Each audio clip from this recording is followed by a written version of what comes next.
5 pounds of honey? How many? So that was I did kind of a weird batch on that because I didn't want to do just straight honey because I was worried. For one, honey is ridiculously expensive. Oh yeah, yeah. And I was like, okay, I want to cut it back a little bit. So I did a weird size batch. It's 2.5 gallons. Bro, I'm very glad that you like that. That is very good. Glad. Oh my gosh. I decided to do, instead of using a wine yeast or a champagne yeast, I use this old school ale yeast.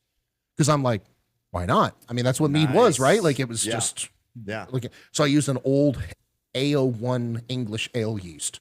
Is that White Labs? No, so it's actually A01. I've used that before. So I if you need more, I have like 4 pounds. Who is it? It's through Angel Labs. Okay. Angel Labs actually sent me like 4 pounds. Yeah. And they were like, hey, so I wasn't paid.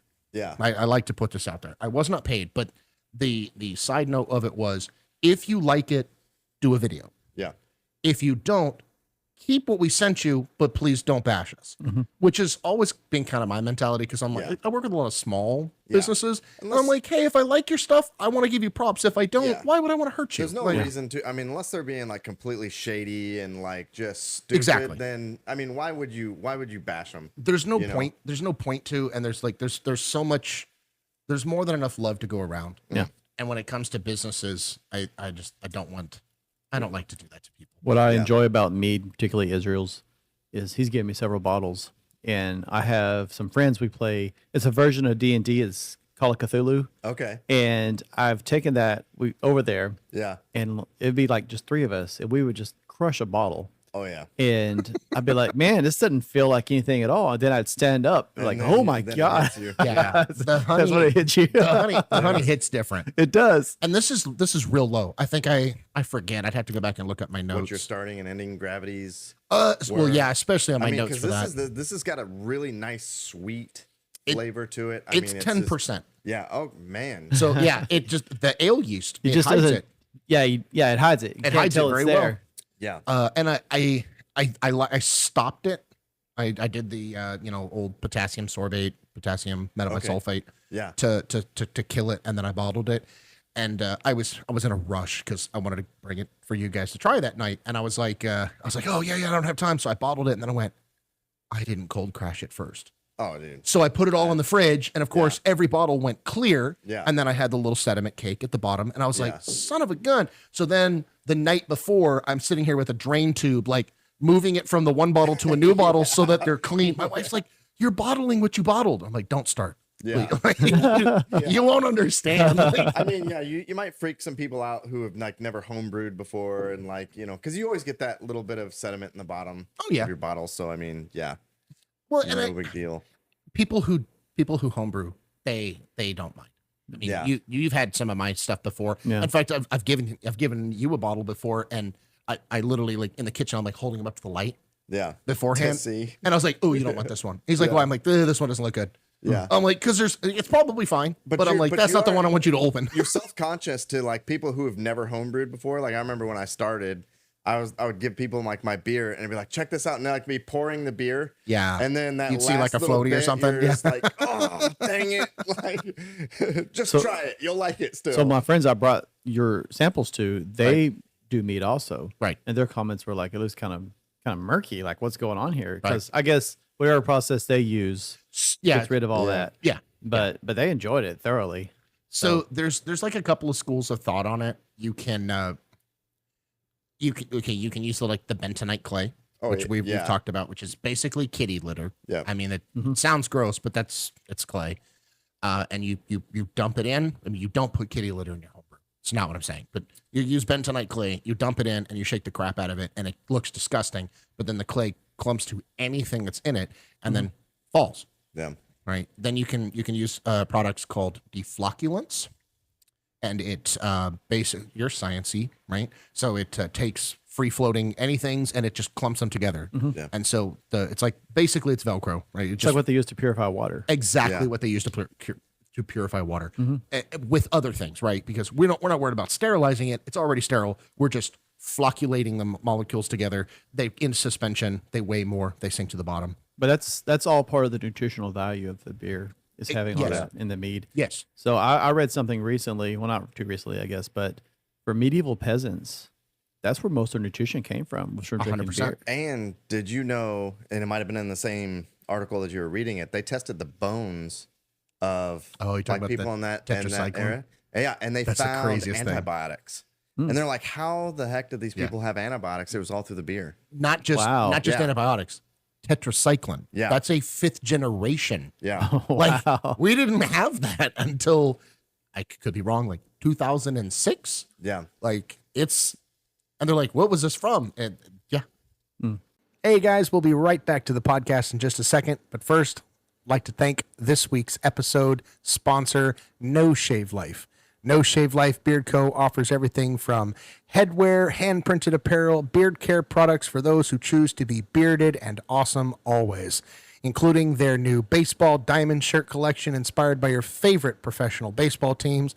You can dive into their extensive collection of beard care products, ranging from beard oils and balms. My favorite is the Southern Tobacco Blend. It is fantastic.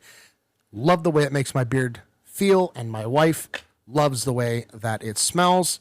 Head over to noshavelife.com. Use the promo code NEATTALKS15 for 15% off your first order. That's NEATTALKS15 for 15% off your first order. Thank you again, No Shave Life, for sponsoring this week's episode. And now, back to the conversation.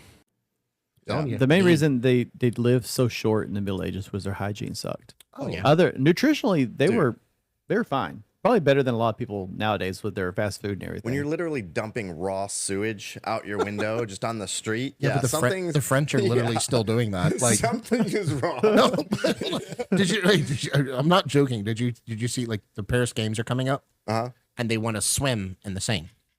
Right? Oh man, They want to do the open water competition in the Seine. yeah. It's not safe to swim in. It's actually against the law to swim in because I'm like. Not getting political. Yeah. Okay? But I was like, how in 2024 is this true? They still dump the sewage in. Oh yeah. Not on purpose. Quote, this is the French official was like, oh, we don't do it on purpose. It's when the system overflows, this is the overflow. And I'm like, oh, you don't dump the sewage in. You just, when the sewage tank gets too full, we'll just spill it into the river. I'm like, Yeah. I'm never going to hear anybody complain about like For anything in America. So anyways, they're going through to clean it and sterilize it in enough time for the thing. They're going door to door. This blows my mind. To ask people in 2024 to connect their sewage lines to the sewage system. It's And I'm insane. like, what was it connected to before? The gutters. Yeah. And I'm like, the whole like people their hygiene sucked. France. wow, Not France. No, I love France. it's too late. You already did all the Paris. damage. Yeah. It's Paris. We'll have Yeah. no viewers from Paris now or France ever. Yeah.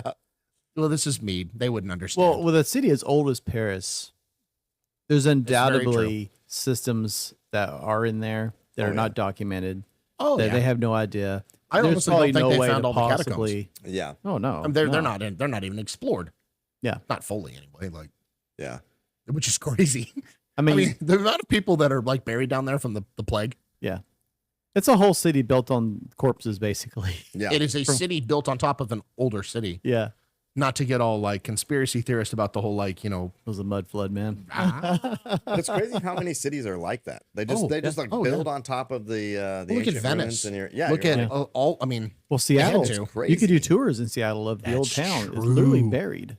yeah, I did not know that too. But you also see pictures of old buildings where they'll do renovations on the streets or something. Yeah. And there's a whole floor, seems like, underneath. And I'm not talking about like, well, that's the basement or the cellar. There's Yeah. windows and doors that Yeah. are bricked Used to be in. ground level. Yeah. Yeah. It's crazy. I mean, the soil is always going up. Oh, yeah. That's just a part of this ecosystem. Things die on the ground, they decompose, and they Yeah. turn into soil. And over generations, it piles up. Well, so my I lived overseas for a short while, and my wife has not gotten to go overseas yet. And we were watching some show, and I forget how it even came up in conversation, but I pointed at the the rectory, right? The church. Oh yeah. Right. And I was like, do you know why they're always on a hill? And I meant it as a joke. And she's like, no. I was like, oh, now I feel creepy. And she's like, well, I'm like, it's the bodies. Like, most people do not know that. Like, if the church wasn't on a hill, it is now on a hill. And like, because of like over generations and I mean, this is in the old world. Like I told him, like, you don't see that in America. Yeah. We're 300 years old. That's legitimately, in a perfect world, 3 generations, right? Now, it's not a perfect world, but if you live to be 100, your great-great-grandfather could have come here on the Mayflower. That's what always blows me away. You look at like, you're say 90 years old. There's just a few people between you and the birth of the nation or however far you want to go back. I mean, it's what was that? We actually talked about it once before on the, well, I mean, it was somewhere in the like ramblings of us one night. We were talking about the like if you actually Google search how you don't understand the span of time until you look at it later. It's like Cleopatra existed closer to the iPad than she did to, and I could get it wrong, Tutankhamun. Yeah. Which was the one of, not even the earliest pharaoh, one of the pharaohs to her, which was the last, was a greater span of time than Cleopatra to the iPad. Well, or like Tyrannosaurus Rex to the iPad is closer than Tyrannosaurus Rex to the Triceratops. Vincent, and you're like, what? Yeah. Vincent van Gogh died in 1973. Yeah, that's not right. Mackie Picasso died in like the late 70s. And I'm like, no, he didn't. That guy was dead like 100 years ago, I thought. Mackie, the guy that wrote Secret Teachings of All Ages and all these like old esoteric books. Yeah. He died in like 88. Wow. Dude, that's insane. I know. You know what I didn't know? Martin Luther King Jr. was born the same year as Anne Frank. Jeez. Did I know that? And I'm like, I mean, it kind of in my head, I was like, okay, well, I mean, Anne Frank was like alive during the Nazis. So 1920s, 30s, 40s, kind of depending on when you're born and what age you are. 30s, I guess 1930s for her to be a teenager during the whole, late 30s, maybe, whatever. Yeah. For that conflict. But I'm like, I don't think of Martin Luther King as being a teenager during the Nazis. Oh, yeah. And that kind of shapes, I mean, that's the world he saw. And then, of course, post-World War II, of course, they would come back and want civil rights movement change. They're like, hey, we literally just fought this war over like people being discriminated against in another country. Maybe we should fix stuff here. But that's a really cool side note. I'm like, how are they the same age? Yeah. So I think there's 2 things to consider here is that it seems like a long time ago to us. Yeah. Right. But humans, we don't really, it feels like a long time, but we don't really live a long time. No, and that's so very true. something that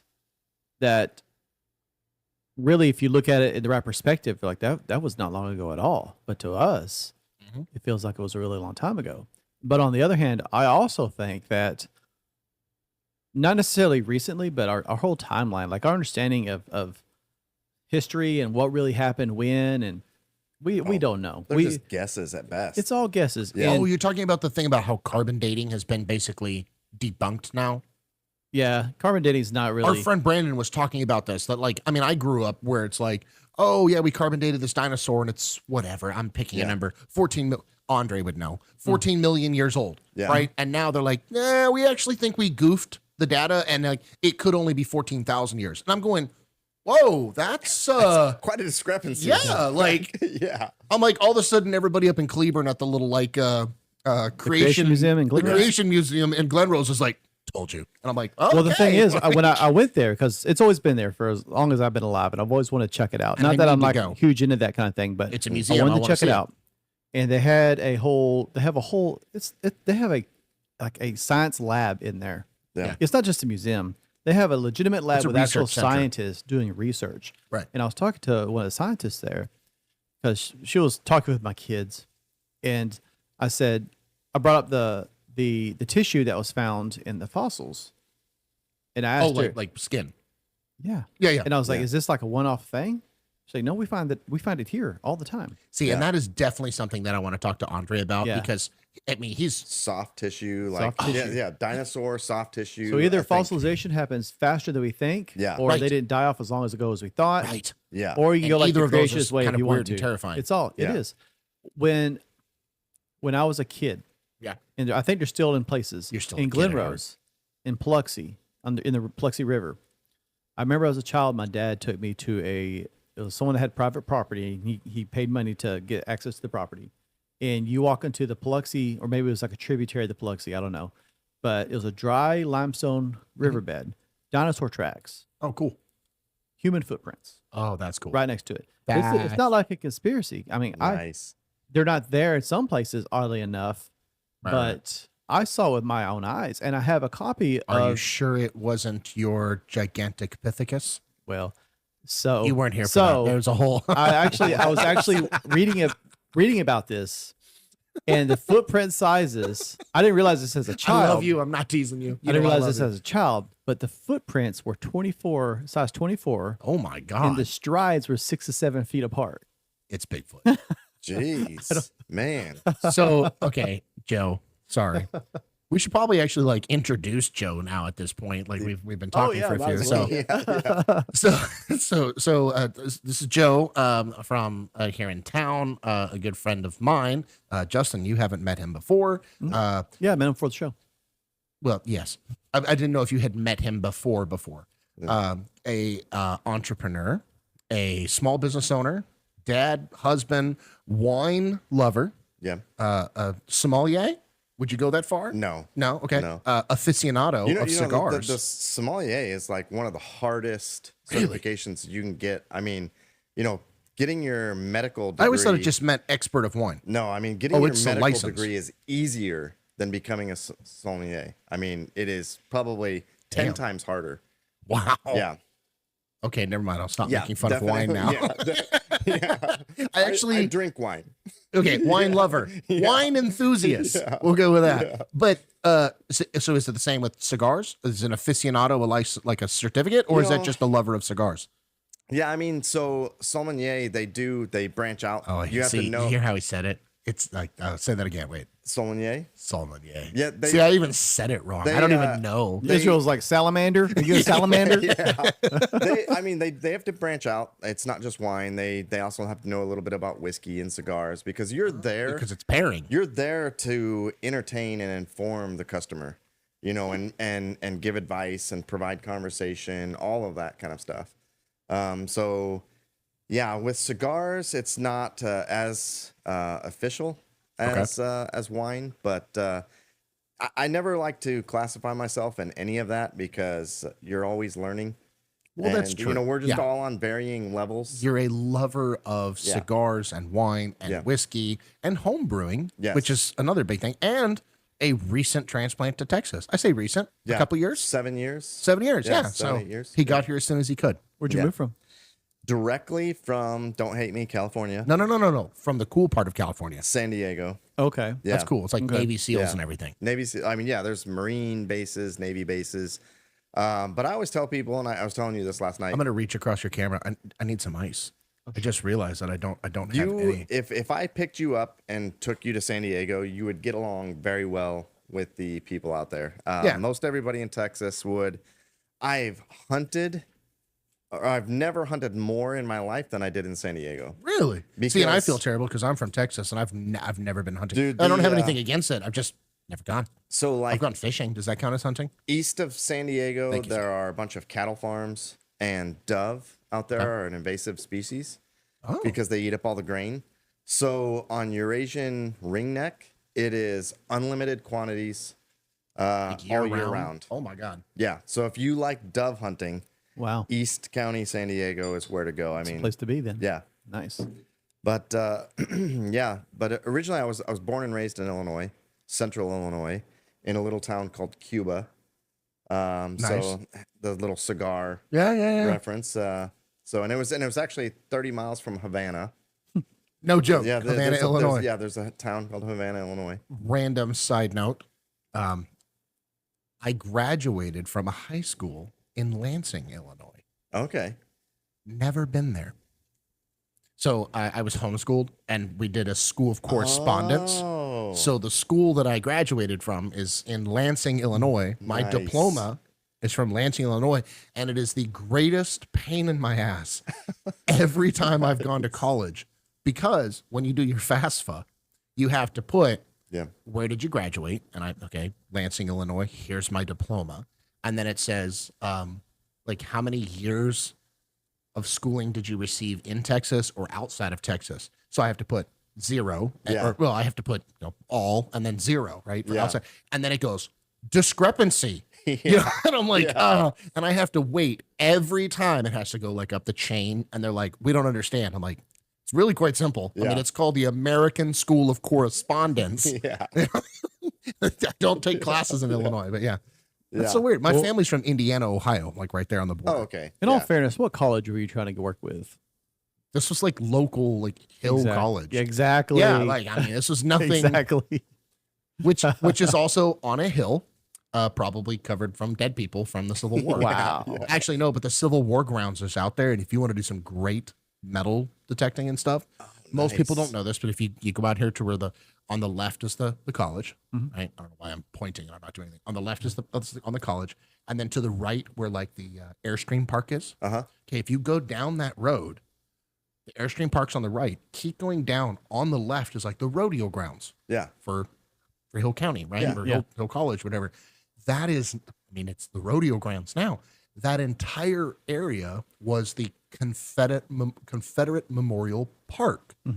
So after the Civil War, they came back. There's a pond. There's a gazebo. There's like, it was an open park for the widows and everything to go and enjoy just being outside. Because Well, also, and I don't know if it's the same place, but Hillsboro was also known for a very long time. There was an ex-Confederate officer that lived in Hillsboro. Okay. And every year he would hold an annual possum, like a potluck, Okay. for all the Confederates. Yeah. Really? And yes, so once a year, like every possum in Hill County, no joke. yes, Nice. and they would That's crazy. I've not heard they of would this. cook all the possum they could get, and Confederates from like hundreds of miles would come here for that to eat the They possum. got the best possible. The little things you don't know your town is known for. But also out at the college, I'm speaking museums. I'm a museum buff. When Yeah. I was in Europe, that's all I wanted to do was go to all the museums. Our little museum out here is actually fantastic. Yeah. And if you haven't got to go, okay. Yeah, take the we've not kids. been, yeah. It's free. So Yeah. there's no reason not to. Yeah. But it's a great little museum at the college. They have Audie Murphy's Medal of Honor, Okay. not Nice. a Medal of Honor that was like, oh, this is what he got. Yeah. It's his. They have, I always get it wrong. Who was the head of the Luftwaffe? Goering? Oh, No, no. yeah, Goring. Goring? Yeah. They have like his knife. Oh, wow. Well, I'm like, that's kind of cool. You know, Bert Kreischer would love that. Like, Yeah. after, he's got Hitler's teacup. Here's Nice. here's Goring's knife. Yeah. They have a whole bunch of cool memorabilia. It's not massive. It's not a big thing. Yeah. But they have like a room my kids love. It's the room of World War I weapons. And it's all the like Nice. baseball bats with spikes and stuff and the like Nice. metal trench coats. I mean, it's a cool museum. Yeah. And then they have, this is what I was getting at. So when I was in the military, I was in the 19th Texas Cavalry, right? Which is long story. You can go look it up. It's called Parsons Mounted Brigade. And it nice. dates its history all the way back to the Civil War. And it is still a Texas Military Forces unit because they're under the National Guard, but it's under the State Guard, under the command of the National Guard. Yeah. It's kind of weird, but Yeah. they have like when I was in, we had a battle streamer on our guidon from the Civil War where we Nice. sank a Union ironclad. I don't know how dudes on horses sink a boat, but Yeah. they sunk a boat on the Red River. And it's a great story. It's Parsons Mounted Brigade. They were mostly made up of units from around Hill County. Yeah.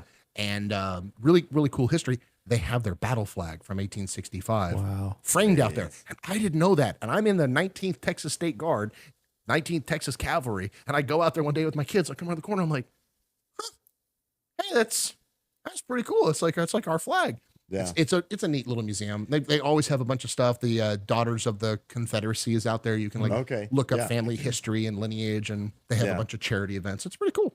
Yeah, I was gonna try to join the because you mentioned the Daughters of the Confederacy. There's the Sons of the American Revolution. Yes. Have you heard of that? Yes. Oh yeah. I wanted to like try to trace my family history back to join that. I always thought that would be kind of cool. it'd be but- amazing. Yeah, but you I actually talking- found out my brother did that. Oh, he and did? He got a piece of paper that had some family member, and I forget who, like how it's linked up, but it's a piece of paper of a Jack Bowman signing up for the Revolutionary War. Wow. Nice. And it's his signature on a piece of paper. And it was Yeah. like, hey, you know, like, we know nothing about him other than some private Yep. in the Revolutionary War, Jack Bowman. And that's why his oldest son, my brother named his oldest son There's another Jack. organization similar to that in Texas, Sons, maybe Daughters, maybe two organizations, but basically one I know is Sons of the Republic of Texas. Okay. So if you could trace your Nice. family back to when Texas was still a Oh, yeah. republic, Yeah. you can join that also. Yeah, that's super cool. Nice. Yeah. That's a cool one. I'm sure there's like a Daughters equivalent too. Oh, but- I'm sure. Yeah. It's they're charity groups, charity organizations. Hey, you know what we forgot to do? You're gonna have to pour a little something else in your cup. Oh yeah. Yeah. We have a tradition, Okay. which we don't always. Are we going whiskey, wine, or does it Whatever matter? you want, The mead. my I'm gonna friend. stick You with are a the guest. mead. This We have is, beer. Excellent mead. I actually got. Please don't make fun of me, but I got Celsius energy drinks because really trying to stay away from like Monsters and Red Bulls. That just, Okay. I don't know. I feel like it's all caffeine and nothing like anything else. Dude, the Green Light distributor came by the lounge the other day and brought all these samples because we were telling them that we were going to do the concerts in the back. And so I said, bring. What's green light? They're a distributor, so they like Oh, do gotcha. like 903. Oh, and, like, gotcha. a whole Beer- bunch of beer- other- beer distributor. Yeah, Gotcha, yeah, okay. beer distributor. But one of the things they brought was a beer energy drink, Huh. and it was like mountain blueberry or something. Like it was So actually Baja it Blast looked like- beer. Yeah, it looked like blue That's the Powerade. clip for the whole episode right there. Baja Blast Baja Blast beer. You know, as a home brewer, you have now given me a thought. Like, that is going to like haunt my whole mind. Well, you've for seen people weeks now. make wine out of Mountain Dew, Yes, right? Sorry, but wait, we're gonna go for it. But so to start, we give it a nice little here in the middle. Tap tap. Little cheers, gentlemen. Yeah. Did you know why this tradition originated? By the way, I've heard a few different things, and I mean, I always love them because they're the story I heard it originated with the Celts. okay. They discovered the cyanide. poisonings. Yes, And so that's my it favorite. became so prolific, them poisoning one another, that they would do the toast, but they would do it so hard that it would Like slosh splash into over the it. glass. Yeah. That way, if there was if you put Nice. cyanide in my drink and it splashed into yours, and if you stopped drinking it, I would stop drinking mine right then. I mean, it makes sense. Reminds me of the Princess Bride. Yeah. Tasteless, odorless powder. You know, okay. I love that movie. Love Yeah. that scene. Yeah. Here's the really funny part. Maybe I was an idiot. So please tell me if you guys knew this. If you didn't know this, I'm about to blow your mind. Yeah. When did he actually poison him? This is what's crazy. So neither glass was poisoned. You know, at They the were end where both he goes, Oh, poisoned. yeah. no, they weren't. That right? Because that's what he says. I've spent the last X number of years developing an immunity to iodine powder. Right? Yeah. No. Okay. This is gonna blow your mind because you're looking at me like you hadn't heard this before. Yeah. It was at the very beginning where he goes, "Smell this," and he goes, he just poisoned him. And he goes, "I smell nothing." Because then at the end he goes, "It's a tasteless, odorless powder." So yeah. right off the bat he's like, "Smell this poison." The guy goes, "Poison." Mm-hmm. He's now Yeah. dead. He puts the cap back on. He turns around. He fakes putting it in the glasses. Mixes it around. He goes, "Ha ha, you fool. Blah, blah, blah, you got me." Interesting. And then he kills over and dies from the poison he sniffed like 3 minutes Smart. before. Yeah. The director came out and said, like, yeah, nobody got that apparently in the movie, but like that's what he did. Wow. I'm like, I feel like that whole This scene was has in a whole. director's cut or something. Where It was like it was on TikTok. Somebody shared some man. video. That show is such a classic. It's such Yeah. a good movie. As you will. So clearly, I cannot trust drink from your glass. Right, Yeah, right. yeah. 'Cause the whole mind That game was whole- basically yeah. because he knew he wasn't going to fall for it, Yeah. right? And so the other, he was like, "How do you beat him?" And just have him smell the poison right off the back, and he's dead. Yeah, I love that. Yeah, I love that great. whole. Yeah. I haven't watched it in a long time, but it's a great show. Yeah, Yeah. That the Dread Pirate Roberts. No, that whole series is fantastic. Talk about something that I wish they would make a sequel to. I know because you're shaking your man. head like I wish they don't because nowadays in it would just today's they would ruin it. environment, yeah, I know, you just but I really, really, You're gonna really- jinx it tomorrow. Be like, Great news. Disney just bought the rights to Princess Bride. Anybody other than Disney, I'll be happy. We were just talking about this the other day with my wife, and I was saying, like, you know, as we were talking about the Great Outdoors, and I was like, you cannot make a movie like the Great Outdoors today. And they're making Spaceballs too. That just got greenlit. Because you're like, I'm like, how are you going to make that movie? You these can't. are awesome movies. Like, Well, why? Blazing Saddles. Can you imagine Blazing Saddles? I'm still amazed that Tropic Thunder ever got made. Did you know that they recently made a sequel to History of the World within like the last 3 years? Have you not seen History of the World Part 1? I do not think You haven't seen History of the I World? don't think I've seen that or I've never Life even of heard of it. or my Life God. of Brian. I don't think I've ever seen either. To be History honest. of the World Part 1. It came out like in the 70s. Okay. It's, that it's was another part of Mel the- Brooks. Oh, Yeah, it's Mel okay, Brooks. okay, And that was okay. part of the joke. Like, it was just going to be that. And then he Yeah. came out with a Part 2, like, pretty recently. It's funny, but it's not Well, 1970s Mel Brooks. You can't do that. You can't. Yeah. So it's the same thing to your point. Like, they're going to make a Spaceballs too, but Yeah. is it really going to be a Spaceballs? I mean, it's going to be the same concepts. So you've seen. You need to watch History of the World Part 1. Like, if y'all Okay, haven't yeah. seen it, I should go back and watch It starts off kind of slow, but there's some scenes It- that are just hilarious. Yeah, But yeah, you've probably yeah. seen clips of it. They're like, Okay. it's so funny. I was watching the show talking about Blazing Saddles, which I love. Yeah. I can't say I love because I'd be canceled for saying I love that movie, but like Yeah. that's a classic piece of Americana. Yeah. If for nothing other, we made it. It was successful. It's funny. Just get over it. If that offends you, I'm sorry. Yeah. It's funny. Mhm. But I didn't realize that you remember that kids cartoon with the what's the lizard, that the chameleon with the two eyes, right? The eyes that can go different directions. Okay. Okay. Was it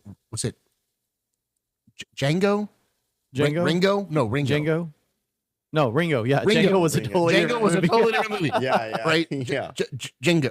Was it? Ringo. Ringo. That's the movie. Okay. Is Blazing Saddles almost scene for scene, but obviously heavily edited for children?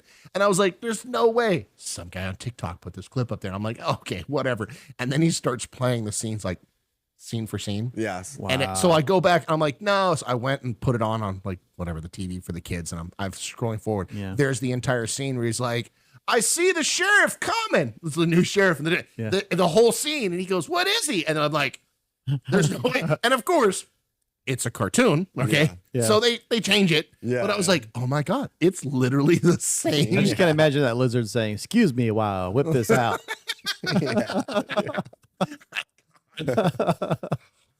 And they definitely should include that scene where they're sitting around the campfire farting. Oh yeah. I Oh, remember yeah. watching that as a kid and crying like it was so funny. I miss the movies that I watched as a kid, Yeah. that they were so very singular. It didn't feel like, oh, I've already watched this before. We were talking. A friend of mine was talking today, and he was like, what's your like top movies of all time? And I love Casablanca. That's probably my all-time favorite movie. I could just Very sit, good movie. I could just sit down and watch it right now. I'm like, it has everything you need in a movie. Yeah. Great music, some chemistry, some mystery, Yeah. some murder. Some funny parts. Funny part, there's Yeah. Nazis. There's so much stuff going on in that film. It's like, wow, this is a lot going on here. Yeah. I wish they would just, like, we have AI technology. Somebody needs to make that into color. Yeah. Because like my wife refuses to watch black and white movies. She just doesn't Oh, like man. black and whites. Yeah. And I'm like, can somebody just AI, like, just colorize it? As soon as they start editing, they're Not going, editing, Yeah. just colorize. It's editing. I As know. soon as they start messing with it, like, well, that's not really okay today. We'll say that. Yeah. 12 Angry Men. You ever seen that? No. 12 Angry Men. I don't think I've. Bunch of jurors. Oh, yeah, I know what you're talking about. It's in one room. Majority of the whole movie's in one room. It's black and white, Okay. and it's all about them just discussing if this guy's innocent or not. He was a black man, and everyone's like, yeah, he's guilty. And one guy, he's like, let's look at the evidence. And by the end of the movie, he turned everybody like to the other side. Yeah. They don't make movies like that anymore. Yeah. Like it's cerebral. Yeah. It makes you think. There's no explosions, no That's cleavage. so true. If it's not sex, drugs, and rock and roll, it doesn't. Look at what happened to my Fast and the Furious. I mean, let's be honest. Like Because it started off so great.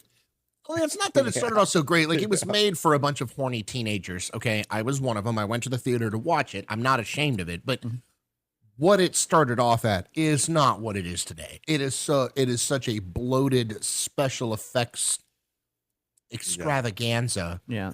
I couldn't even finish the last one. The last clip I saw from Fast and Furious, he was swinging from a vine in his car. Yeah. And I was like, Did you see when they wow. went to space? I saw clips of that. Yeah. But they did a good job on Top Gun.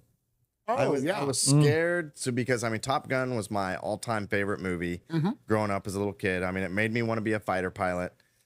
And I purposely did growing not up in San Diego, Well, I didn't grow up in San Diego. We were only in San Diego for like 7 years. Oh, okay. Yeah.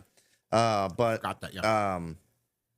yeah, I didn't go see it when it first came out because I was like, I don't want them to ruin this amazing movie. And they didn't. They paid the greatest compliment and homage to it. Yeah. Even may he rest in peace, Val Kilmer. Yeah. Had the most amazing cameo, really, because he didn't actually talk. Did you know about this?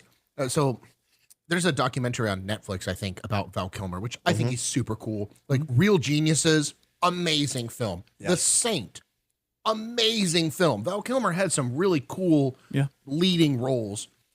Let's not get into the terrible Batman saga. Yeah. But anyways, he had some really cool roles.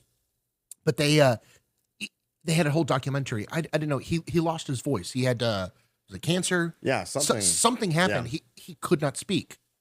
I guess kind of like a Bruce Willis kind of situation. Poor guy.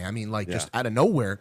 So he could not speak. So when they made the second movie, obviously you have two choices. Like, we can CG him, or we could just replace him, or we'll just kill him off. And everybody's like, actually, apparently Tom Cruise was the one like, we will not kill him off.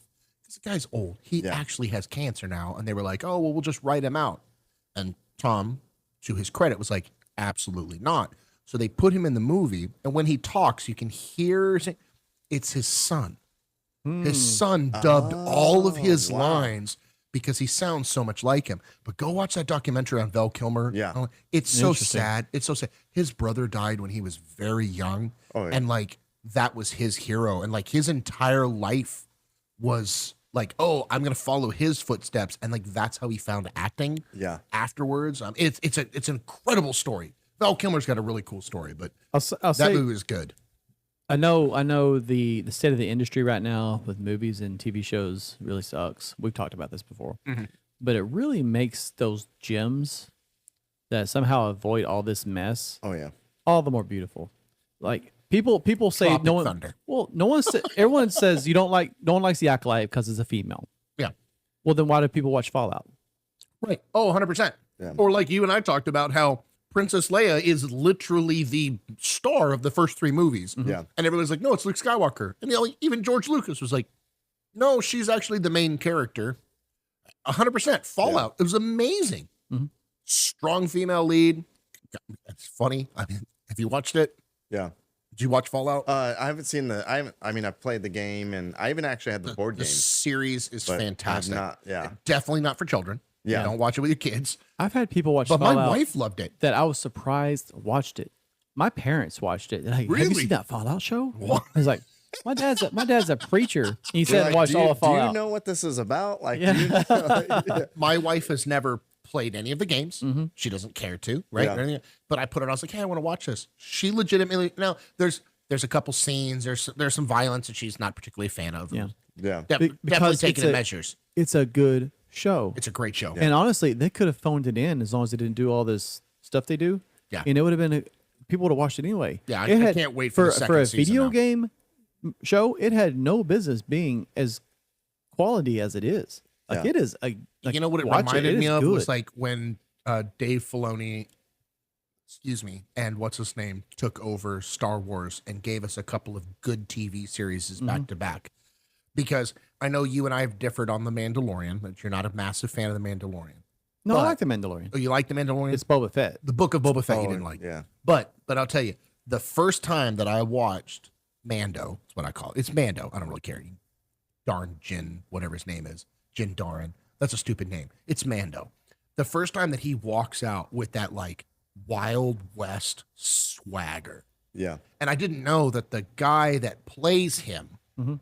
so when it's not Pedro Pascal in the suit, that's Clint Eastwood's son. I didn't know that.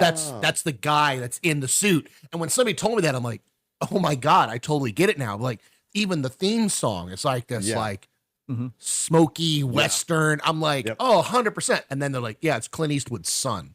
I was like, oh, okay. Totally makes sense now. But that level of Star Wars or Andor was great, which you haven't watched. You know what? You can't complain about the Acolyte if you haven't seen. Yeah. Ahsoka was amazing. Ahsoka was the answer to like my generation. Oh, I need to watch something that's really good. I didn't love parts of it, but the unfortunately he passed away. But the guy that played, I remember his name, the main bad guy, the Sith guy. Do you not know who I'm talking about in Ahsoka? Palpatine? No, in Ahsoka. Oh, you're looking at me. Oh no! Oh, he passed away. Ray Stevenson. Yes. It's unfortunately he passed away because he knocked it out of the park. That man, I feel so bad that we didn't get to see that character arc because I feel like he was going to be like he would be the next show. Could have been. Like as soon as he walked out and he owned that role. It was that voice. Yeah. And the fact that you didn't really know anything about him. He was secluded. And I'm like, oh. There was a story to tell, for sure. So all those series, where do you rank them? Oh, God. In like, so obviously like Mandalorian's on the top, and then what do you mean by rank them? Like by what by enjoyment or like what it added to the story? Shows or movies or both? Because like Clone Wars, series, just a yeah, series. just so like the Ahsoka, the non-animated, Fett, yeah. See, none of the, and that's what I was gonna say. Because like if it's what none added to Star Wars, Clone Wars has to be at the top of the list. Yeah, I would say because it added so much character development and everything. Did you watch I didn't like it. The Jedi stories? Yeah, the young Jedi Knight stories or whatever. I don't know for sure what it was called, but kids watched them. It gave some backstory on Count Dooku. Yeah. It had a little story with Ahsoka where she slaughtered that Sith, like just barehanded, killed that Sith.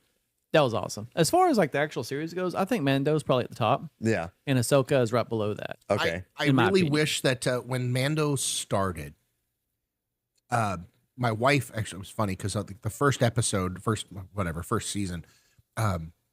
Because the first season had Gina Carano in it, right?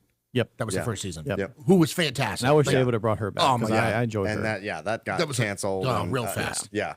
But I really liked it. She kind of thought it was annoying. My wife was like, oh, this is kind of getting old. But I liked that each episode, it was like, it reminded me of like an episode of the A-Team. It was like, find a mission. Yeah. Go out on a mission. Yeah. And then like resolution, come home. Yeah. Right. And then she was like, oh, I wonder what you're going to do this week. And I'm like, exactly. It reminded me of like Xena the Warrior Princess or MacGyver or like, I know maybe it seemed cheesy to some people that it was like a predictive arc every single week, but I'm like enjoyable. But it was enjoyable because I'm like, I know what's going to happen. Good content in the Star Wars universe. Exactly. Yeah.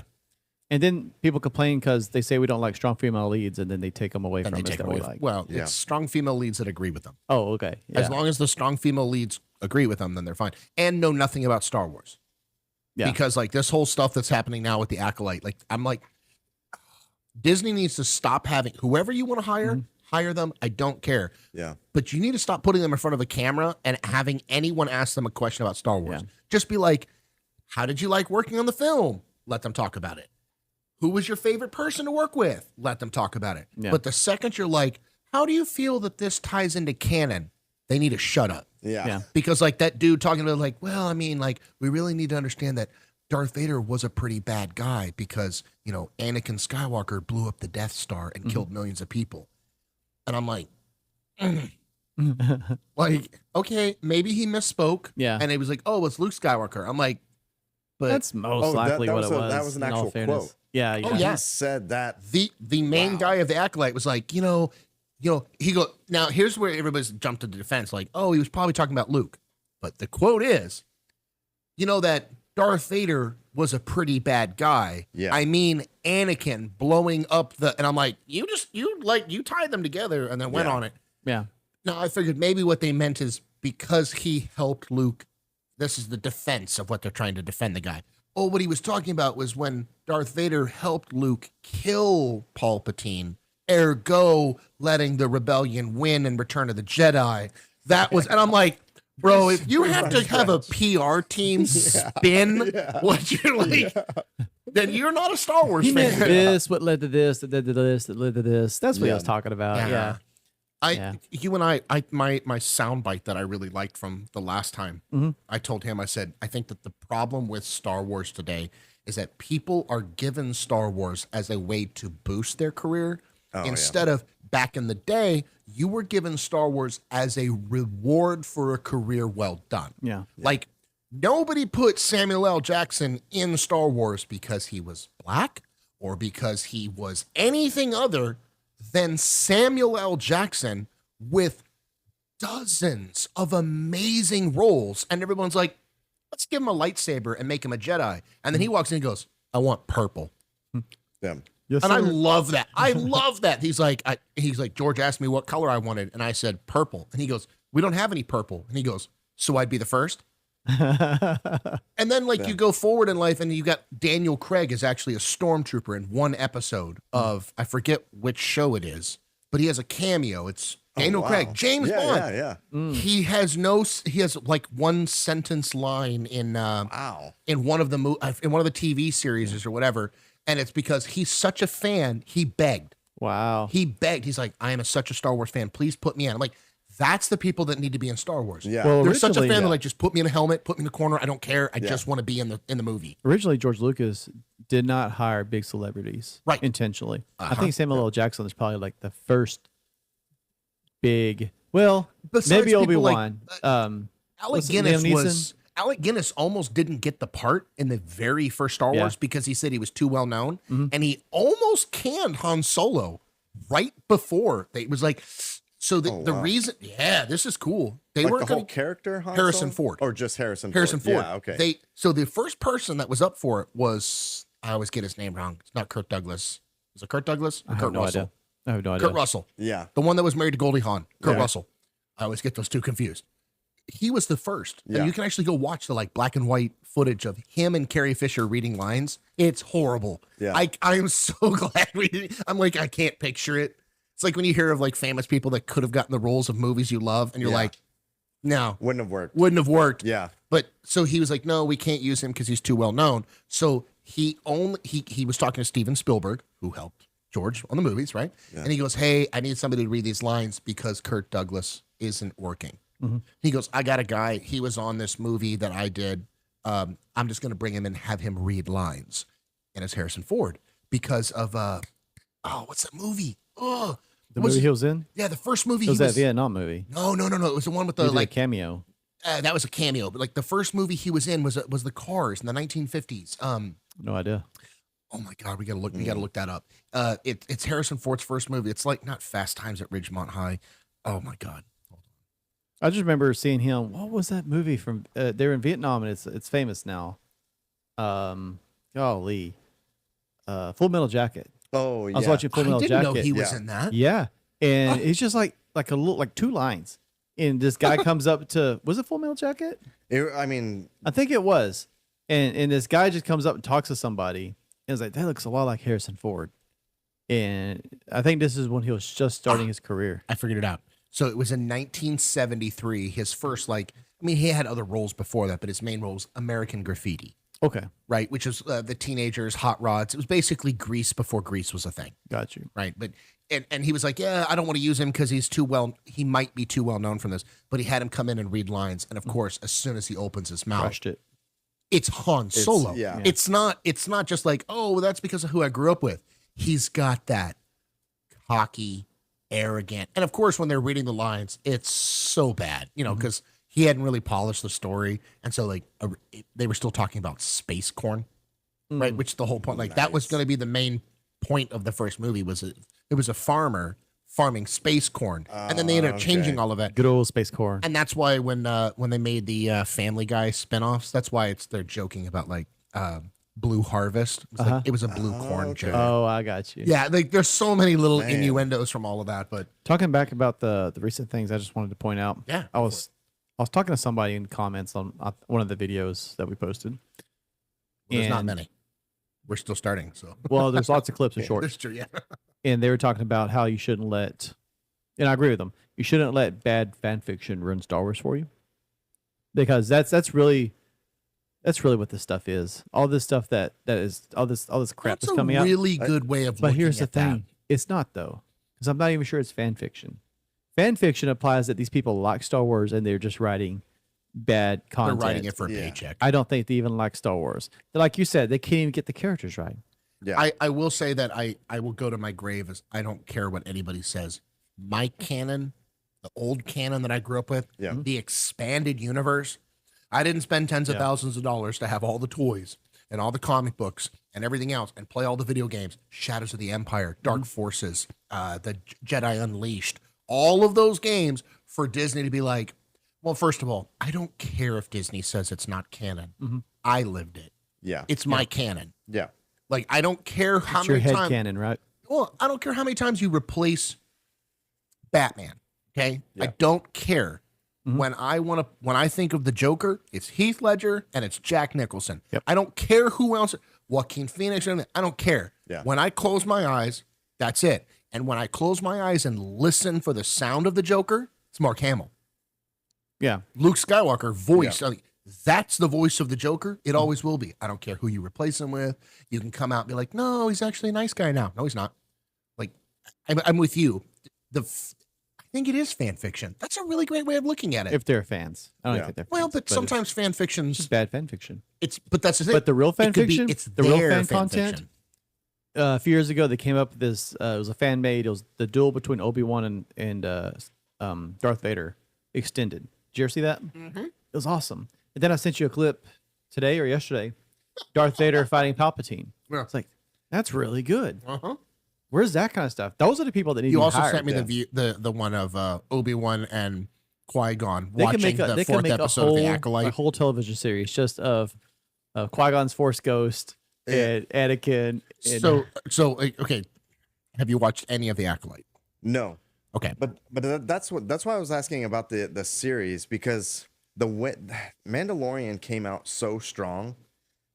I just feel like it's downplayed the other ones so much, like Obi-Wan. You know, like that whole series, or Boba Fett. I wasn't a fan of Boba I thought Fett. Boba Fett was just interesting for the character development, and I like it when they bring people across shows. I like that. Yeah. But I grew up watching Stargate where they would do that. Like, oh, this episode they're going to bring back somebody that was dead because it's a parallel universe, Yeah. or oh, we're going to bring back somebody from the other show. I thought that was kind of cool. yeah, but what about when you're watching Boba Fett and you forget you're not watching The Mandalorian? The There was dude. that one episode, and I was like, man, this is awesome. And it's like, Yeah. this is a good show. I was like, wait a second. Yeah. This is Boba Fett. Why am I watching The Mandalorian? dude Yeah. rode a rancor. I don't. It is. The rest of your points are invalid. dude, it's He's stupid. straight up gangster level. That is not Boba Fett. Yeah. Boba Fett, he's not a nice guy. No, he's not a nice guy. He's goes- not a nice guy on the show. He's a terrible person. He's a wonderful guy. No, he's not. I would hang out with him. Yeah. He is not the ruthless bounty hunter he's portrayed as. Yeah. Well, it's because he's old. He's just misunderstood. His knees hurt. I do think like they should have made him when he got older. I would have liked a little bit more of like Gran Torino. That's what I wanted. I And wanted those- the old grouchy man, get off my yard attitude. Yeah. And instead, you are right. He's kind of like, oh, let me help you get this child to where he needs to go. And I'm like, wait a second. And those dumb bikes they drive around. But maybe yeah. So stupid. The Yeah. You're talking about the 50s looking. Yeah, Moped. multicolor, have no place on Tatooine. Why, I you were called like, it space- Where is this going? Yeah, I called it Space Cuba. yeah. Because everything was like it was all like 1950s Havana. And I didn't like most of Obi-Wan. I didn't. Yeah, the same. last Yeah. episode or two where he actually fights Darth Vader That was epic. was good. Yeah. And when Darth Vader, when he's coming into, like he's force pulling that shoulder down, they make Darth Vader really good. Yeah. Like I'm glad they gave him credit. But like Obi-Wan just being this fumbling old man who's suddenly stupid was dumb to me. Yeah. And I also want to point something out. Darth Point Maul, it out. Darth Maul stabs Qui-Gon Jinn in the chest. He's dead. DRT, right? Hold on. No. This is his favorite character. Okay. Qui-Gon Qui-Gon. is his Britney Spears from the Okay. 90s. Yeah. Okay. He is DRT right there. Yeah. No resuscitation, nothing. Yeah. No, that's not true. He talked for a few seconds. He was like, you must train him. And then he died. So, like, it wasn't dead right there. And Darth Maul's fine though. Split in half, falls down a tube. He's fine. But anyway, whatever. Yeah. Darth Vader stabs the I don't remember what her name was, but he stabs her in the chest. Because she's a Disney princess. She's fine. She's a Disney And then princess. in Ahsoka, can't remember her name either. Stabbed. She gets stabbed in the chest. Disney princess. Totally fine. Yeah. Disney princess. Acolyte, ninja throwing stars. Yep. Instantly dead. Boom, dead. Yeah. That's because she wasn't the one. It's just- It's because that was not Neo. That was in the original trilogy, they used lightsabers to open blast doors. Yeah. It was melting the steel around it. If you have one of those in your chest cavity, Yeah. everything is not cauterized, it is cooked. it has to go You're in out cooked. really quick, and then it's cauterized. Yeah, If you leave it in, it melts. they were left in. But that's like that. Maybe that they goes just didn't along- have it turned up all the way. Maybe, yeah. It was on low. It'll So set it the was on stun. simmer. Set the Turn it up stun. to- It was on simmer. Yeah. That goes up to the same topic as like the overpowered female characters. Oh yeah. You know, you just like watch The Mandalorian like kick the crap out of like 12 people at once, and then like one girl comes in and is just like kicking him all over the place, and you're like, okay, this is a little too overpowered. It's I call it the You know. Captain Marvel dilemma. Yeah. Okay, right? So I liked Captain Marvel. I actually thought it was a decent movie. I'm like, this is cool, neat character, whatever else.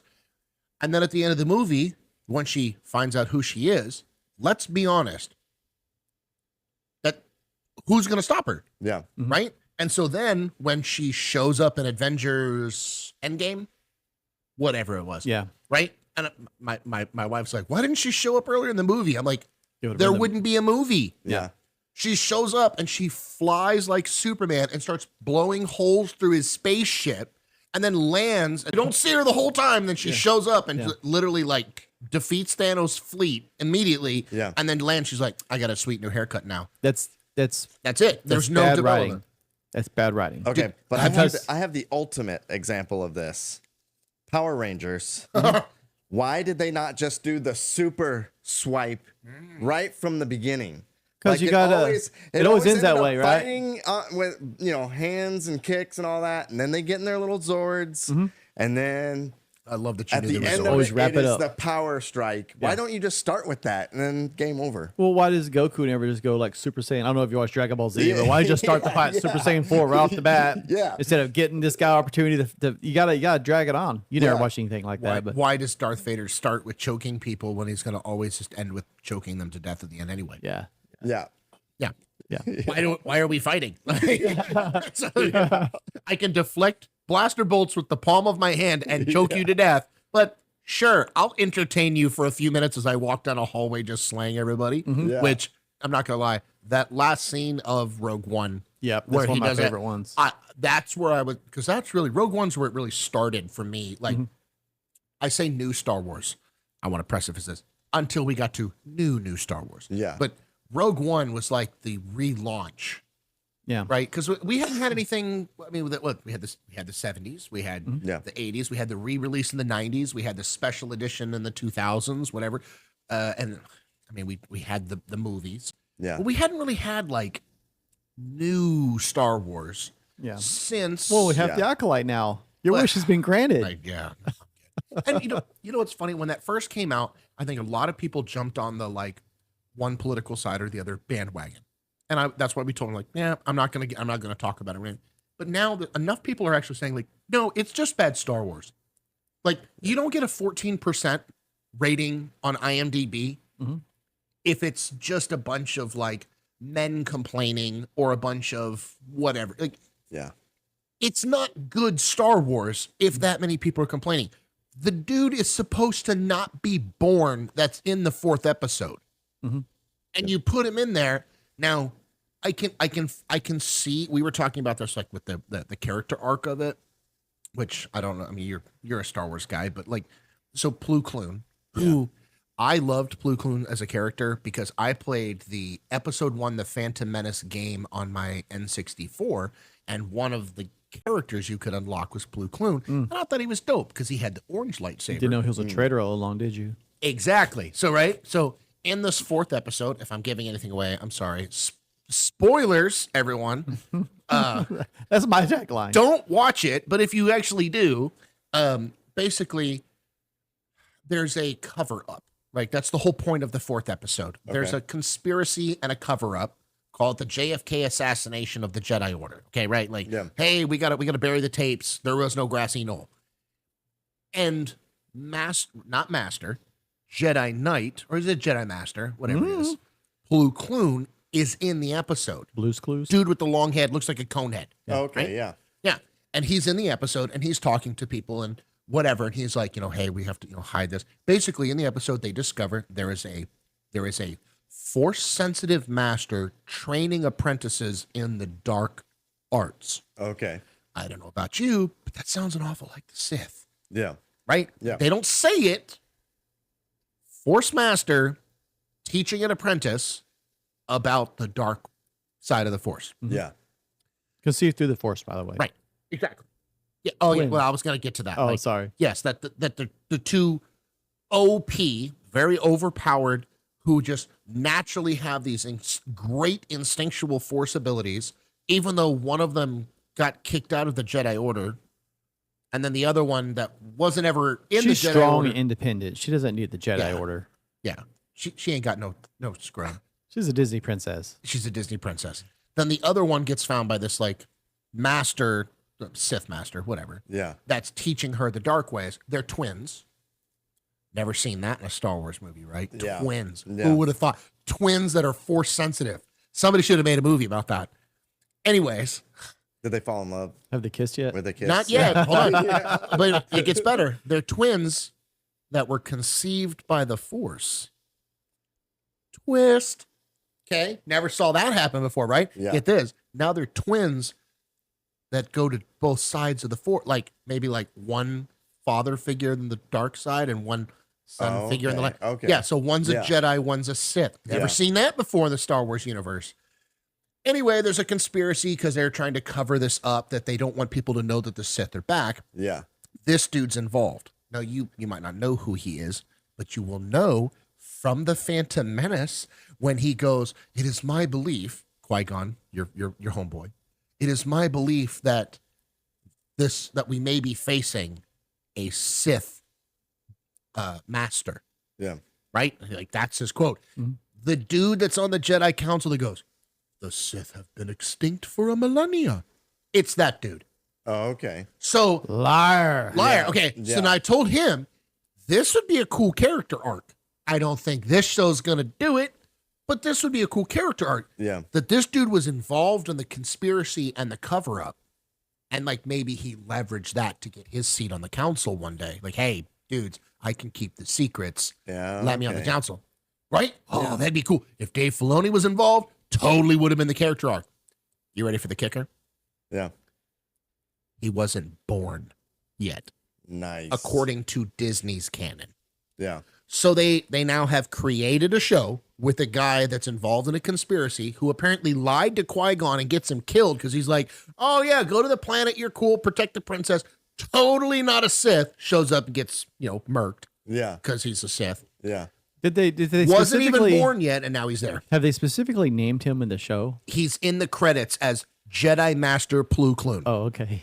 I was gonna And say- that's what everybody was like. So we're watching Right. the episode, Yeah, and you everybody's could- like, you could have "Hey, somebody that dude else." looks really familiar. Oh, he's probably just the same species Yeah. or whatever." Yeah. And then it gets to the credits, and everybody's like, wow. "Come on, Disney." He literally, because Yeah. according to Disney's old canon, he wasn't born yet. So Wow. they literally just pulled him out because that dude looks cool. We'll throw him in this and Or somebody is just there's gonna be another twist. I mean, who knows? Yeah. Maybe the next episode they'll be like, Master Plu Kloon's a clone. I mean, who knows? At this Yeah. point, maybe yes, we Camino, we cloned him. yeah. And Who this knows? this was the second Plu Clone, and we wiped his memory with have- the Force. You have too many. You have too many kids with their hands in the cookie jar, with Yeah. with Disney With lore. an unlimited budget for more Yeah, cookies. yeah.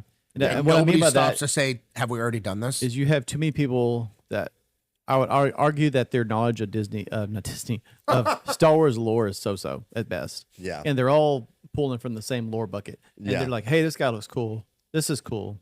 Oh, I like this concept of this immaculate force conception. Let's use that. And they don't I just understand don't the understand how significance. two people make the same content from so vastly different angles. Like, Yeah. someone at Disney greenlights any Star Wars project. They definitely greenlight any Star Wars project. No, I mean, like, there's one guy that has to be like, I'm going to greenlight this project. One guy, one girl, whatever, okay? Somewhere, Dave Filoni walked into that guy's office and said, hey, I want to put Clint Eastwood's son inside of a Mandalorian outfit, and he's going to be a gunslinger with this not WWE, what is she? Gina Carino, and all these other people. I'm going to put together the freaking space A-team with a little cute, adorable Yoda that you can sell like hotcakes. And cool droids and all this other stuff. We're going to do this show. And this dude was like, I love it. Yeah. And then somebody else walked in and be like, get this. Twins. Yeah. I got a great concept. Yeah, great concept. Yeah. Tell me that there was an intern there like, I think we made that movie. Yeah. Like, no, wait, no, we did that one. It's like, oh, no. They're both girls. Like, okay, I mean, that's different. I'm like, okay. And they're like, wait. Conceived by the Force. I'm like, oh, see, now you're back. That was the first movie, and now that's the first movie. And then like they were like, wait, does it have a droid? Super cute little droid. You push a button, flamethrower. Push a button, pops a lock. Yeah. He's like a Swiss Army knife. Like, can we market that? Every outpost on Disney World will sell them like crazy, and they're like, did you ever watch pitch meetings on YouTube? Yes. Where the whitest kids you know. Yeah. On one hand, it sounds like something we've already done. On the other hand, I like money. Yeah. So we'll go with that. Yeah. And I know it's not just about profits. I genuinely think it is just about profits. No, I think people do care about Star Wars, because if it was just about profits, they wouldn't make The Mandalorian. Yeah. That's not about profits. That's about testing boundaries, the 360-degree like LED background instead of doing green screen technology, stuff like that. That's visionary. That's ILM magic. That's going back to the roots of Star Wars. Yeah. But then there's the other side of Star Wars where it's like, I think we have to look at it like this. And this is not a Star Wars podcast, which is what's really funny. Well, it's something we all enjoy. Before Disney bought Star Wars, we had the official Star Wars. Right. And then you had things like Lego Star Wars. Yeah. No one's like, well, that's not canon. That's stupid. We can't. Of course, no, it's not canon. It's fan fiction Star Wars. It's a dumbed down version of Star Wars, right? It's for kids. Yeah. It's the same thing. We got Star Wars for kids and real Star Wars. You have The Mandalorian. And then for those of you that really have to have special Star Wars for yourself, you got the Acolyte. But I was going to say, but you're absolutely right, because maybe that's the master. I mean, maybe that's the genius of what Disney's doing that we're not picking up on. They're like, hey, if you're a fan of the original 3 movies, we have this series. If Obi-Wan, if you're a fan of the second 3 movies, we have this series. Mm-hmm. Okay, cool.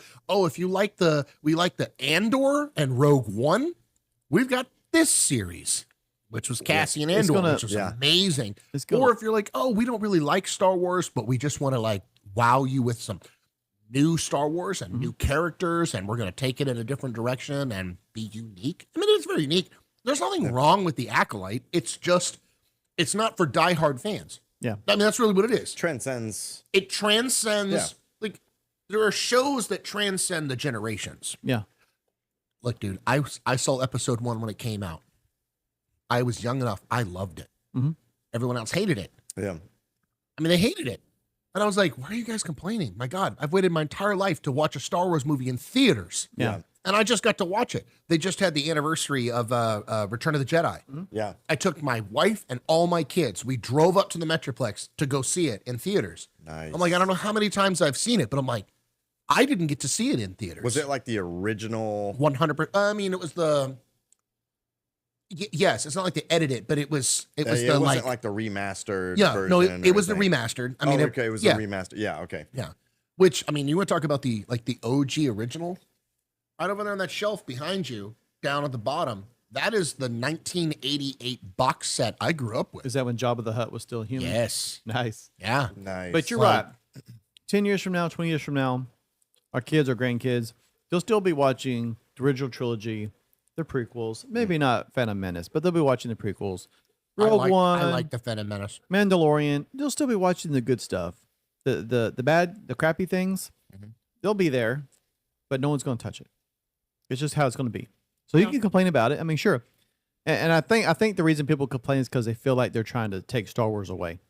I do 100% think that. It's not that I have an issue with being different. I love it, man.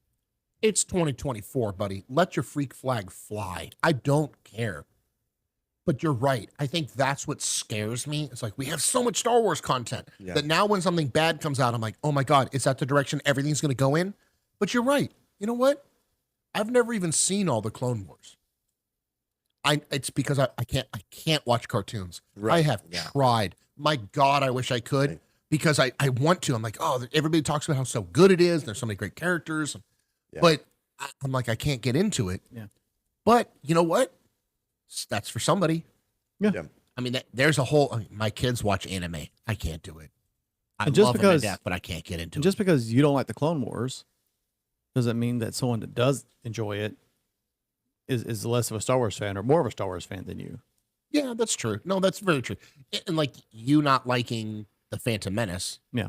I love the Phantom Menace. I think it was a great movie, but it was just a different time. The only issues I have, really, frankly, is that they're trying to. We have heroes. Star Wars created heroes that we grew up with. And anti-heroes. It's Luke Skywalker, Anakin, Yoda, Obi-Wan. Who else? Obi-Wan. They're all. Every single one of them was a character arc that we could look up to in certain areas of our life. These were heroes. Yeah. Specifically, even Han. Because sometimes you don't want to do the right thing, but what do? You shut up and do the right thing. You don't want to be there for your friends, but what do? You show up for your friends. Like, that's Han. But specifically, they were male heroes. That's true. That appealed to the widest demographic of Star Wars. I mean, honestly, in the first movie, it's only Leia. She is the only female character. But she's the goal. Let me get to my point here. Yeah. Is you had these heroes. And what I hate about it is that every time that they were introduced, they had somehow become bumbling, incompetent idiots. At the end of I did not hate episode 7. I did not.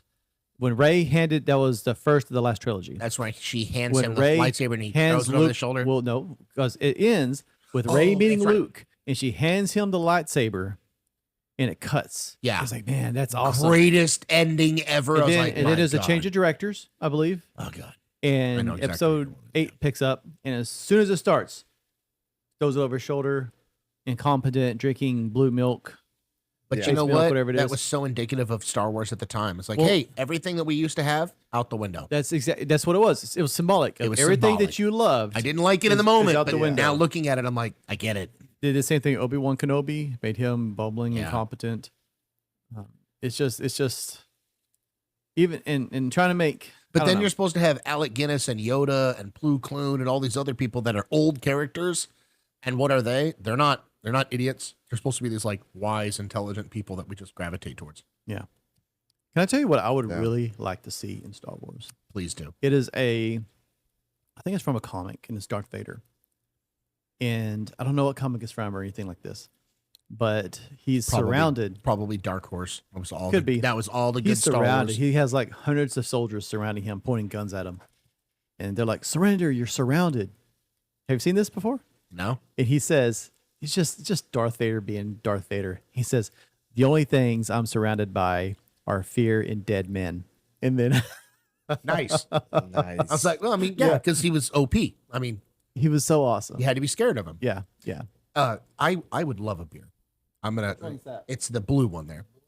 And then also, because I do feel bad that we have kind of like stolen the whole conversation towards Star Wars, which I know you were a Star Wars fan. We've talked about this before. Yeah. Cerveza Cristo. My favorite of all the. Have you ever heard about this? No. Oh my God. Would you like a beer as well? This is a Carbach, just cerveza. Oh sure. Like just good old Mexican lager. You know. Yeah. Oh my God. Nice. Thank you. So because last time we were drinking like the hard stuff for 3 hours straight, and I'm like, oh, I can't do that again. Cerveza Cristo. Oh my God. If you don't know what we're talking about, pause this, go click the search bar and type in Star Wars beer ads. Yeah. Okay. What country was I it? think it was Oh, no Ecuador, way. Colombia. Peru, Colombia, something like that. something like that. In the 1980s, 80s? yeah, they bought the rights to Yeah. show Star Wars for the first time. It wasn't in theaters there. It was Chile. Chile. That's what it was. It was Chile. Chile. And they were like, "Hey, we want to show Star Wars on national TV." Yeah. And they bought the rights. And they were like, "Absolutely." And they said, "But hey, we don't want to break away from the epicness of your movie to go to like commercials, right? Like we don't want to be like, Luke, I am your." And tonight at Enjoy the 9, beer. there's going to be a right Yeah. because it's like then you come back and it's like Father, and it's like like you ruined the moment. So they were like, "Would it be okay?" How the hell I don't know how this did they passed. get them to okay this? Okay, they were like, "Can we just put the ads into the movie, edit it in?" Yeah. And they're like, "Sure, I guess." Right? Yeah. So like the scene on the Death Star for Return of the Jedi, where he goes like when Palpatine is sitting there and he goes like, "Yes, you want this, don't you?" And he's like talking about Luke's lightsaber, right? Yeah. I mean, we Yeah. can see it, right? Yeah. Right? He goes, "Yes, you want this." And as he looks over, it cuts to a cerveza cristal No, it sitting there. doesn't. And he's like holding it. And then he grabs it. And the theme song comes. He goes, "Cerveza cristal." And he goes, Dude, and then it the one I immediately saw- cuts back. But it's Palpatine's hand. I saw it was like he like did this trick with his hand and like pulls up, like he force pulls it up into his hand. Nice. There was another one with Obi-Wan Kenobi on the Death Star. Every and he opens movie. it. He opens it up. He's When he's trying to turn off the tractor powered down beam. powered down the tractor beam. He opens this thing up. It's and like instead a of mini being- fridge. And Yeah, it's a mini nice. fridge. It's- Nice. And Alec Guinness reaches in for a beer, and then when it closes, it goes back, and he's like turning off the deflector shield. But it was funny. Is every time it's like Nice. Cerveza Crista. So now every time I see Cerveza, that's all I can think of. That's a good one. That's Yeah. a I good mean, one. like back then, like they like the infamous Christmas special that they never talk about. You know, back, like we talked about that last time. back then, like they did all that stuff, and so it's just kind of it doesn't surprise me. Yeah. I'm gonna have to go look at. Is it on YouTube? Yeah. Oh, it's everywhere. Yeah, it's okay. everywhere. Oh, it's I'm everywhere. gonna go check that out. I guess it was recently discovered that they did that because it only came out recently. Yeah. Can we talk real quick? I want to go back to something. Oh, please. We were talking about Captain Marvel God. because I understand how it can be difficult to write someone that's like overpowered, right? Yeah, But then you're you gonna also get have back to- Star Lord. You also have to look at shows. Have you seen The Boys? Either one of y'all? Yeah, I did. I'm not gonna lie. I stopped watching after a while because I was like, ooh, some of it Too was a little gory? too. No, it's not the gore. Some of it was a little too cringy, even for Too me. cringy.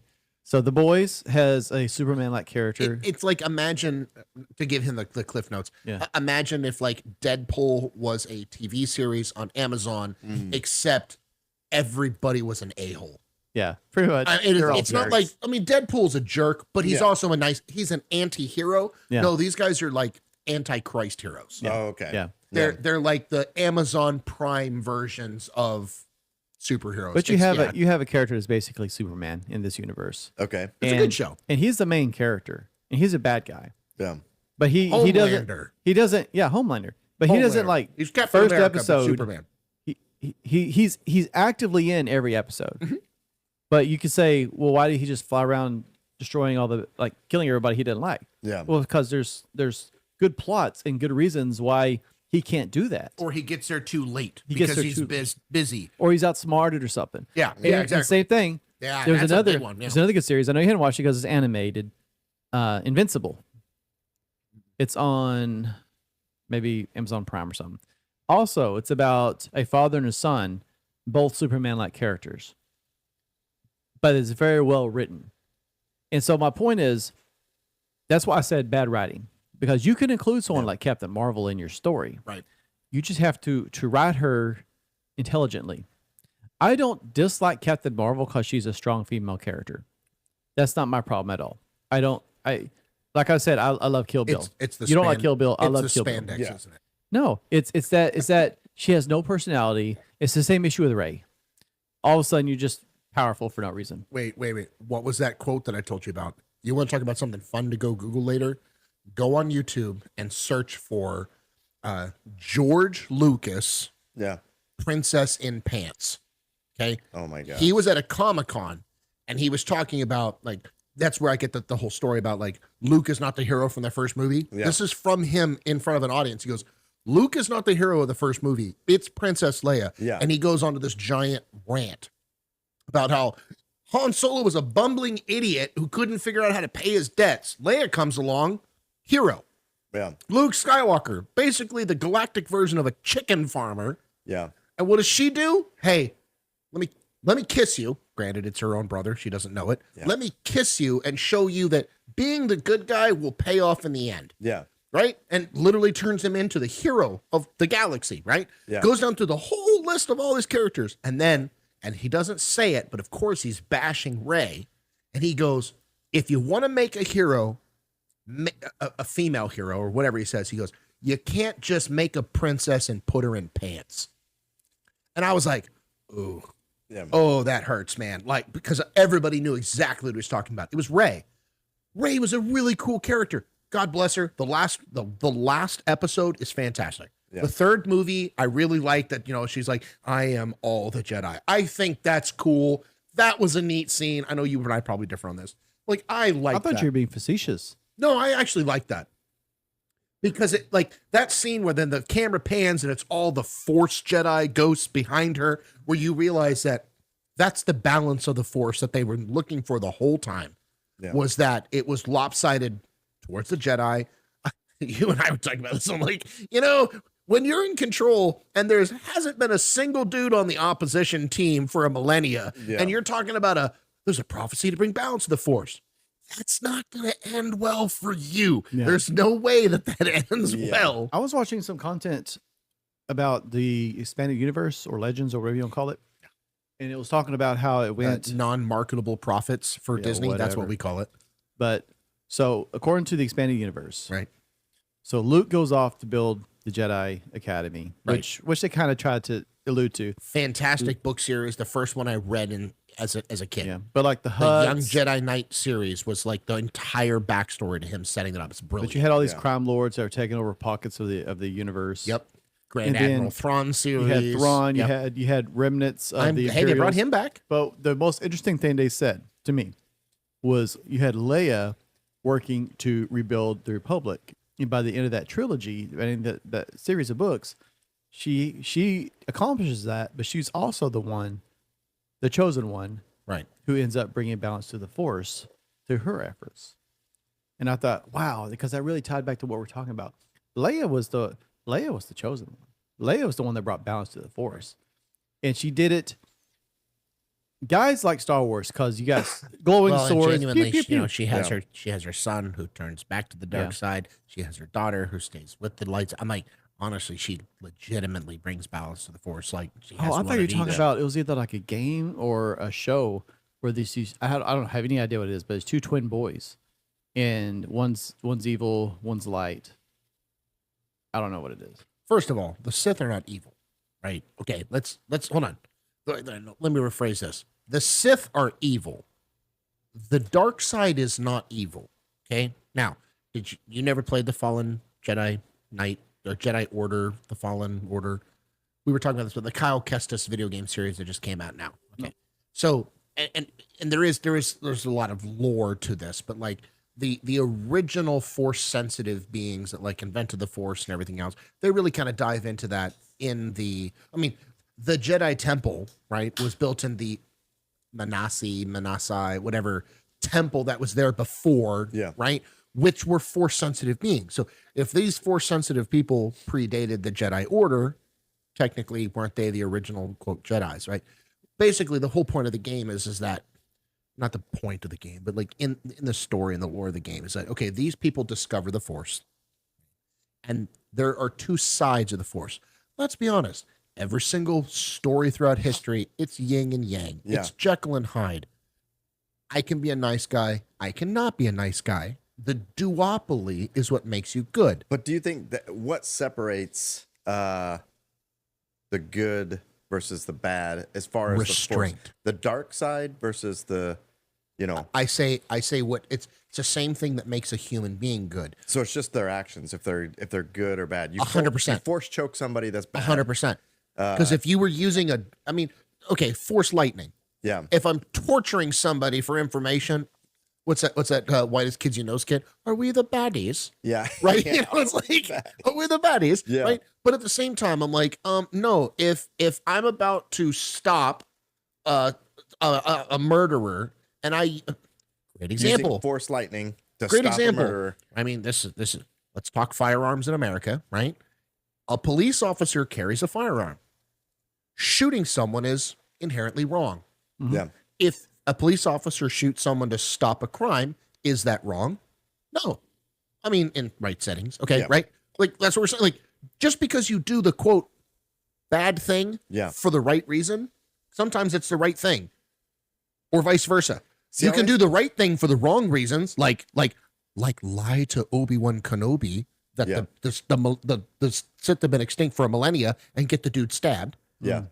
But I think I don't like it when people automatically go, oh, the dark side is evil. In the game, they basically say that it caused like a rift, but in this civilization but do they that half say of them that- wanted to use it for good, and half of them are like, ooh, we're going to use these, but we don't agree with it. Yeah. It was like, it'd be like New Testament versus Old Testament, Yeah. right? It's all the one book. That's basically the But point do of the people game. say that because of the actions of the individuals? Because I always thought, my interpretation was there was, it's like if you equate it to spirituality, right? Sure. You can be like good Christian spirituality, but then there's a dark side. I see what you mean.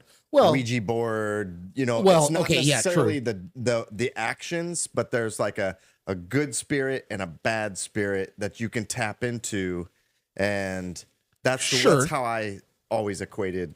Well, you do have The like dark side. extremist of Yeah. any religion. You brought up Christianity, but you hear sometimes about like these extremist Christians that almost like cults, or they Yeah. look at like the what was that, David Jones or whoever, like the Oh, the yeah. mess. Yeah. I mean, these guys. Yeah, I mean anything can be used for good or evil, I think. Yeah. And I think really the discrepancy between being a Jedi and being a Sith is who's it for? Who am I using this for? Is it for me? Because if I'm using it, is it for me, selfish or is it- Okay. selfishly, Yeah. that's Sith. If you're using it to help people or protect people, things like that, Yeah. then that's Jedi. Did I'm sure you've probably, I mean, you guys know who Jordan Peterson is. Mhm. Okay. Like, Mhm. love him or hate him, guys, don't cancel me. Okay. But like, Should have him on the show. I would love to. That man has more knowledge about just anything. I mean, I like interesting I people. don't think he want to talk Yeah. about Star Wars of this though. You know what? I bet he probably, I'm not gonna lie. He might. I bet he would sit here and be like, want me to tell you something deeper, darker meaning about this character or this thing or blah, blah, blah, blah, blah. What does it mean when she kissed her brother? Well, actually is the thing about this thing and blah. Every time he talks about something, I find it interesting. I don't have to agree with him. He'd be Yeah. all analytical. And how do you think Luke felt when all this was happening? Well, Because let me bloody tell you hell. something. Men, you're gonna have to fight the, because if you don't, what else do you have? Right. the, Yeah. the depression rate on Coruscant is Yeah. yeah. So I love him or hate him. Here's what I tell people. You don't have to agree with him, but the man is a licensed therapist. Okay. Yeah. He is a clinical therapist. Whether or not have you ever been to therapy? I have. You know what? I've gone to several. You know why I've gone to several? Because I didn't like one. I went to another. So if you don't like him, it's okay. There's Yeah. another therapist for you. And there's stuff he says that I'm like, nah, not for me. And then there's other stuff I'm like, wow, that was deep. Like Yeah. that one, that cut me, right? Okay, so we know who Jordan Peterson is. He has this montage, skit, monologue, whatever you want to call it. And he was talking about like aggression and anger. And this is how I feel. Why am I bringing Jordan Peterson into the middle of a Star Wars discussion? Yeah. This is how I feel about the dark side of the Force, or just manly instincts in general, whatever you want to say. Yep. But he talks about like people these days say that you should be harmless, right? That somehow harmless equals virtuous. Okay. Right? Yeah. Like even the Jedi, they carry lightsabers, Yeah. right? But oh, it's for defense only and blah blah blah. No, okay. So his thing. People today say that being harmless is virtuous, and he goes, no, it's not. being harmless, there's nothing to that. There's no meaning. A leaf is harmless. You can't say that a baby is harmless. A baby is harmless. A baby can't be virtuous because it doesn't know anything. He goes, what you want to be is a monster. Yeah. And then be able to control it. Because then you can say, I am a peaceful person. You can't say you're peaceful if you're harmless. Yeah. Because if I couldn't be harmful if I tried. Yeah. So you're not peaceful. You have no ability to do anything other than that. Yeah. So you can't be virtuous. So like that, I love that line. It's like you should be a monster and then learn to control it. Yeah. To me, that's why I really, really liked Ray Stevenson's character. He was a bad guy because he used the bad side of the Force. Mm-hmm. Did you see him do anything evil? Because He there's a killed all difference. those people on that ship. No, but I'm saying like, well, I mean, he's a bad He killed guy. people. He's a bad guy. You Batman- asked if I saw him do anything bad. That's Batman kill- like number one on the rule book of bad things. Don't kill people. Hold on. Batman killed people. Like, let's be honest. I love Superman. Don't get me wrong. I think he's a cool character, but it's kind of boring where it's always like, dude, just kill him. Yeah. Like maybe that makes me an anti-hero person. Like I'm on Deadpool's side, right? When we're watching the thing and he's like, uh-oh, and he like drops the guy off the cliff. He's like, I told you to stop killing people. And he's like, my bad. And I'm like, yeah, because we're at war. We're at war. Yeah. These are the bad guys. And no, maybe that's what it is. Like 1944, 1945, 1946, like our ancestors, where were they? In the trenches, murking Nazis, Yeah. right? Does that make them the bad guys because they were killing a ship full of Nazis? Now, I'm not saying that like Ray Stevenson was doing anything good in that part in the movie. I'm just saying like good guys doing bad things for the right reasons is called the A-Team. I don't know. Right? I It's agree. called It's called the American Revolution. It's called the American Revolution. My daughter, who's 13, she's in the Civil Air Patrol. Okay. She's United States Air Force Auxiliary, right? Nice. Yeah. And she was talking about something and talking about, this is going to make a great clip. She was talking about some thing that they were talking about at school. And I love when she goes to her classes or whatever you want to call them, her meetings. They're very, very different than what we get at school. She does not have a civics class. She has a civics class at school. Yeah. Or no, excuse me. She has a social studies class at school. Okay. When she goes to her Air Force meeting, they have a class in civics. Yeah. Which is teaching you how to be a citizen, not social studies where they spend most of the time talking about other countries and multiple forms of government and all this other stuff. Yeah. Versus civics is like, hey, you're an American. We're going to teach you about America. Yep. And of course, it's a military-funded program, so of course it's very pro-America. Okay, I'm not going to be blind to that. But she was talking about how something at school. She was like, "Yeah, Dad, this thing at school is a little bit different than what I heard at my civics class." I'm like, "What is it?" And she's like, "Well, we were talking about Washington crossing the Delaware." Mm-hmm. And I was like, "Oh, great!" I'm like, "Yeah, that's famous." I'm like, "Look, pictures and." So I'm like, it's pretty cool. Like we have a lot of historical accounts. People wrote about it in their diaries and everything else. She was like, yeah, well, in school, they didn't make it out to be that big of a deal. It was more like, yeah, he outsmarted the British and he crossed the river and caught them with their pants down, right? Yeah. Not what she said, but like, they were over here. They were over here. We both knew they were there. They're like, oh, we're going to get a good night's sleep. And in the middle of the night, he came over and he won the battle. Yeah. And I told her, I'm like, that's not exactly how it happened. Okay, this is getting into the like bad guy hero arc, whatever. And so I tell her the legitimate version. I'm like, yeah. So first of all, they leave out that it was Christmas Eve. Yep. Which is important. Freezing cold. Freezing cold. And what are you doing on Christmas Eve? You know what I'm not thinking about? Tactics. Yeah. I'm not thinking about fighting. I'm not thinking about anything. I'm thinking about I want to eat a good meal. I want to stay as warm and dry as I can. Yep. I want to go to sleep, think about my family and everything else. And I said, and they weren't British. They were some British, but they were Hessian. It was mercenaries. Yeah. Right? The British had hired these German Hessian mercenaries. They're sitting over here on this one side. And the Americans are starving. Yeah. They don't have winter coats. They don't have tents. They were told that they could only build small fires. Yep. Versus they're looking across the Potomac. No, Delaware. God, I can't even talk. The Delaware. And here you see these bonfires. And the Germans are singing and they're eating, and you could imagine the smell drifting across the river. And I'm telling her this story, and I'm like, right? Yeah. Starving, ravenous farmers, Yeah. very well-fed mercenaries, right? Yep. And then, you know what? It's not, in the history books, they put it as like, George came up with this great idea of like, hey, let's get in the boats and go over there. I guarantee you it was some private Yeah. starving to death who was like, hey, dude, we're going. You coming or not? And everybody's like, yeah, I'm going to go. And they all started walking towards the boats. And George was probably like, hey, guys, what's going on? We want. They have, we want, we eat. We're hungry. Yeah. He's like, sounds good. Let's go, boys. And they went across. That's what I told my daughter. I'm like, they did not have a battle. Yeah. This is very important. She's like, what do you mean? It's like, they slit their throats in their sleep on Christmas Eve. Yeah. They ate their Christmas dinner and opened their Christmas presents Yeah. while enjoying their fire and warm beds. Mm-hmm. And she's like, that's horrible. And I said, that's war. Right? Now, again, Well, not necessarily war, but it's guerrilla warfare for sure. yeah. Well, and at a time when you didn't do that.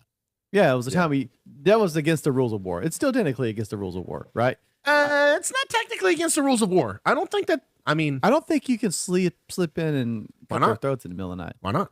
You got the Geneva Conventions. Geneva Convention. What? I'm about to attack you in the morrow. Like, first of all, here's another Well, fun it's the thing. same reason, like when you had the Iraqi war going on, and they would have white flags surrendering, they couldn't like attack them and stuff like that. Okay, all first- these stupid rules. I'm going to be very, very unpopular. But you want to know something crazy? Two things. First of all, I didn't sign the Geneva Convention. My name's not on any of that paperwork. So tell me how that's a legally binding contract to me. That's one. Two, America never signed. Let me. You want to get on you want to go on a history tangent. I'm gonna have to look this up. Can I get more never unpopular? signed. America never signed the okay. Geneva Convention. They weren't there. They didn't sign it. It was literally, do you know the reason why the Geneva Convention even became a thing? It was Germany complaining about our shotguns. Oh, was it? That's literally what started it in World The War trench war. Is that the One. one that shot the shrapnel or whatever? No, like that. Yeah, see, everybody thinks that we had this like super deadly flechette shotgun. All we had was a 12 gauge duckbill. I have this shotgun. Oh, you do? Cool. Oh, I want to see a slam fire 12 gauge shotgun. I've slam fired it. Nothing. It's awesome. It's not like it's just a shotgun. My Mossberg Model 88 that I have to like go shoot clay pigeons. There's a box of them right there. Right? It's the same thing. It's just a shotgun. Nothing crazy. See what I almost did? You did. What's You almost stopping reached from for it. But no, they literally were crying. They're like, "This is unfair." Yeah. And then they came out and they said that Germany came out and was like, "Hey, it's unfair. It's designed to wound." And I'm like, anybody that's ever been shot by a shotgun, it ain't designed to wound. Well, No, I think you're- I think mustard gas and things like that were also. Well, They yeah, used to funny. flamethrower the bunkers. Yeah. You know, like all the bunkers that they had, they just flamethrower them. The fact that wasn't complained against. Yeah. Now, It granted, was the flamethrower shotgun. wasn't super popular until World War II. Right. Right. Yeah. That's really when it picked up. But at Yeah. a time when you had tanks and machine guns and mustard gas, Yeah. like, come on. Yeah. But hear me out. War is profitable.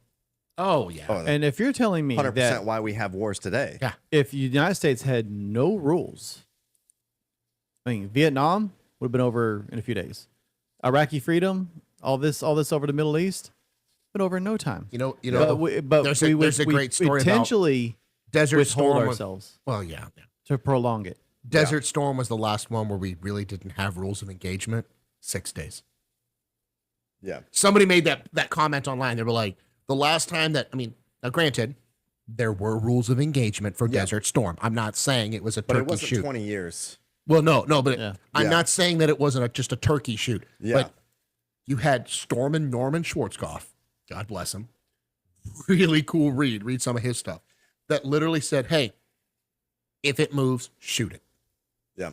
Right? The last time that we had that philosophy was Vietnam with the guerrilla war. No, actually, the Philippine conflict when that's a whole nother story. But yeah, no. In Desert Storm, it was like, hey, if there's an enemy tank or an enemy unit, Yeah. we don't have time to slow down, shoot it and move. Right? Yeah. 6 days. We wiped out an entire tank battalion or whatever. Yeah. And then 23 years. We're in Afghanistan for 23 years. Yeah.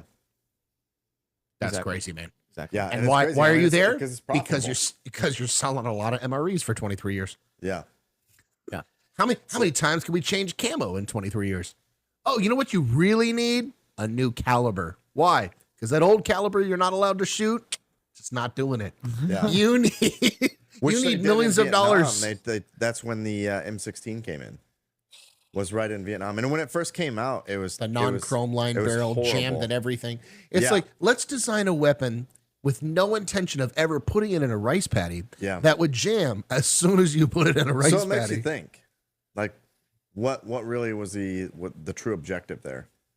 You know, I mean, To make you're putting France look bad. you're Prolonged putting like war. yeah, Yeah. you're putting unproven weapons in battle, and for what reason? So, granted, I'm not saying everybody's a guinea pig, but If in you World sign War your name to that paper, you're Oh a guinea yeah, pig. well yeah. Yeah. In World War II, I mean, we tested a lot of things that we had never tested before. I actually saw this was very, very interesting. The BAR, famous Browning automatic rifle, famous weapon, great weapon. So I mean, we had it in World War One. Yeah, They never deployed it. Did you? I didn't know that. Like they had it. It's the Browning model 1918. yeah. So why didn't we have it in 1918? Why does nobody really see it until 1944 when we go, or 1942, whatever, when we go to war?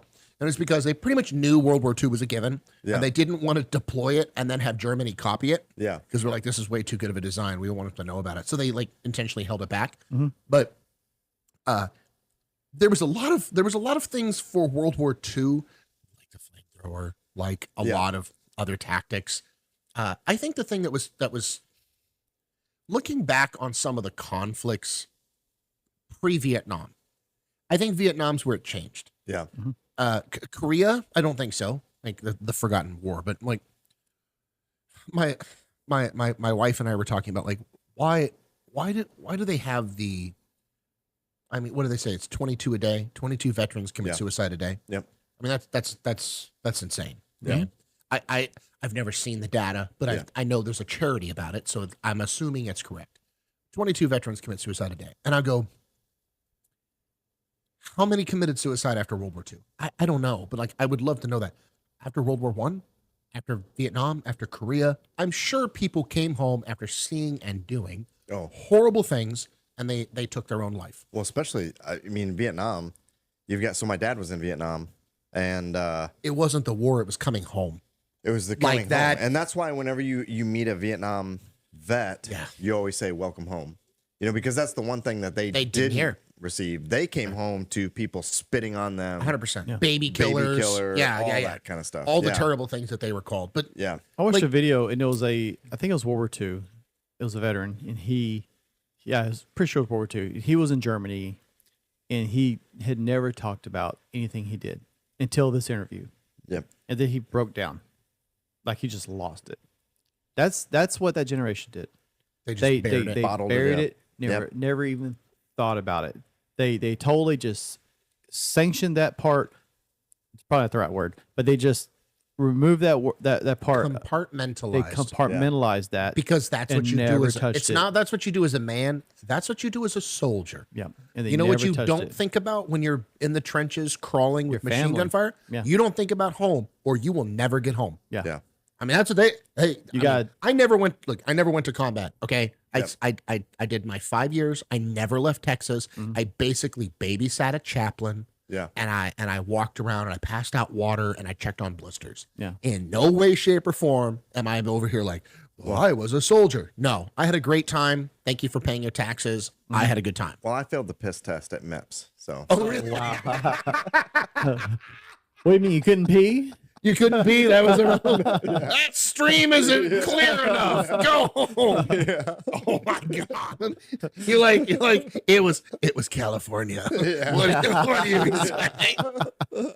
So what I mean is, okay, the last war, what I was saying about like for profits, World War I, granted it might have been for profits, but maybe for a few families or a few names, U.S. Steel, some Yes. people get rich anytime there's war because obviously war means you have to buy things. Whoever, but I don't think World War I was because of profits. I just think people profited. Yeah. World War II, people profited from World War II. I don't think World War II happened for profits. Korea, we were still fighting, quote, the bad guys, is what I'm getting at. Yeah. Those people came home and they're like, why did we go to war? To stop Hitler. Why did we go to war? To save Korea. Why did we go to war? No freaking clue. Oil. Well, no, I'm talking about Vietnam. Yeah. Right? Like, that was the problem. You can use the excuse that the, communist North Korea was coming, or Korea. Vietnam was coming down. North and South has kind of been a popular thing. Yeah. When are we going to have an East-West conflict? Like, what you do, you have the hazy IPA versus the West Coast IPA. I was gonna say battle. East and West Berlin. That's pretty much the only, and that ended in a stalemate. Can I insert my obligatory conspiracy theory for this episode right now? Since we're which talking about one? World War II. Yeah, sure. After, He is our resident conspiracy theorist. during World War II. Yeah. The Nazis spent a lot of time in Antarctica, Okay, yeah. and This is true. I know. this is true. Yeah. After the war ended, Admiral Byrd, Can you do the air quotes again? Yeah. Admiral Byrd, I heard Was it's called. dispatched to Antarctica. Oh, so you've heard this Yes. one? Yeah. Operation High Jump. Yeah.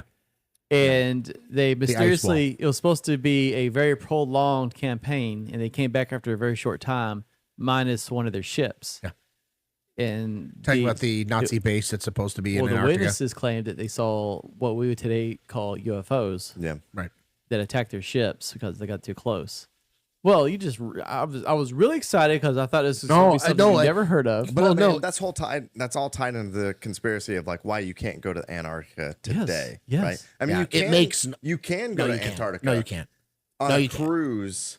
Yeah, you can go And see and the dog. They Kinda allow like- you to. They allow You can you go to get see the off and go to, penguins like, right here. Kind Kind of like you can go to North Korea as Yeah. long as you have a guide and you see the things they want you to see. Yeah. Yeah, it's odd that the Antarctica is the only thing that all the countries of the world agreed on and have followed through with. Hold on. That's a good thing. World War One, the war to end all wars. Nah, we're gonna do it again. World War II, we're gonna have NATO, so we never have a global conflict. The Cold War. No, we're gonna have more peace treaties, so we never do this again. Falls apart.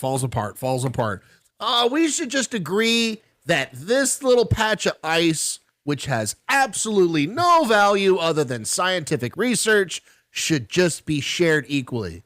And for the last It's that nobody can go unless you're a Right. scientist. Yeah. one of our scientists, Yeah. right? Because that's the other side of it. There's a whole organization that runs Antarctica. Do you know Okay. there's a whole part of Antarctica that is a no-fly zone? Yes. And again, Admiral Byrd flew over it. Supposedly, it's like So I don't believe in this flat Earth crap or anything like that. Okay. I could be convinced of a hollow Earth. Hold on, wait. What's the craziest conspiracy that you believe in? That I believe in, Or that okay, I've heard. like you could say like I think Sasquatch could be real. That's not have to say like you 100% believe Sasquatch is real. Yeah, just I mean, like that you're like, I could I don't totally think see that's that. a far stretch. Loch Ness could I mean, be real. he's from think that's far California, so Yeah. that's where it Is it started. like- I'm that's not where it started. I lived there. I legitimately like I wasn't indoctrinated or anything. Whoa, wait a second. Yeah. like for me, the biggest two things. I don't believe the world is flat. Okay, I don't think the Earth Yeah. is flat. I think we're a sphere. Okay? Yeah. Now, the farthest fetched things from there. 100% JFK was killed by like the CIA or Oh, something. 100%. Okay? I don't think Like, that's far fetched. That's not far fetched. not Honestly, far-fetched at if they all. came out with the files now, I mean, I'd they be like, still won't come out with. They still won't release all the files. Yeah. So if somebody came out with the movie now at this point, I'd be like, seen it. Like, I don't really care. Yeah. I'll take another one of those. Oh, sure. But no, my farthest fetch, and you're gonna laugh. I do not think we went to the moon. I'm not gonna laugh. I do not like. There you go. And here's why. Here's why. I don't mean to discredit any of the accomplishments Yeah. or endeavors of anything that NASA or the great men have done. And I know they go, well, but what about this? What about this? No. Here's where you're not. For me, yeah. it had nothing to do with going to the moon. It had everything to do with bankrupting the Russians. Yeah. That was it. So now, if you step away from the national pride Yeah. of we did this, Yeah.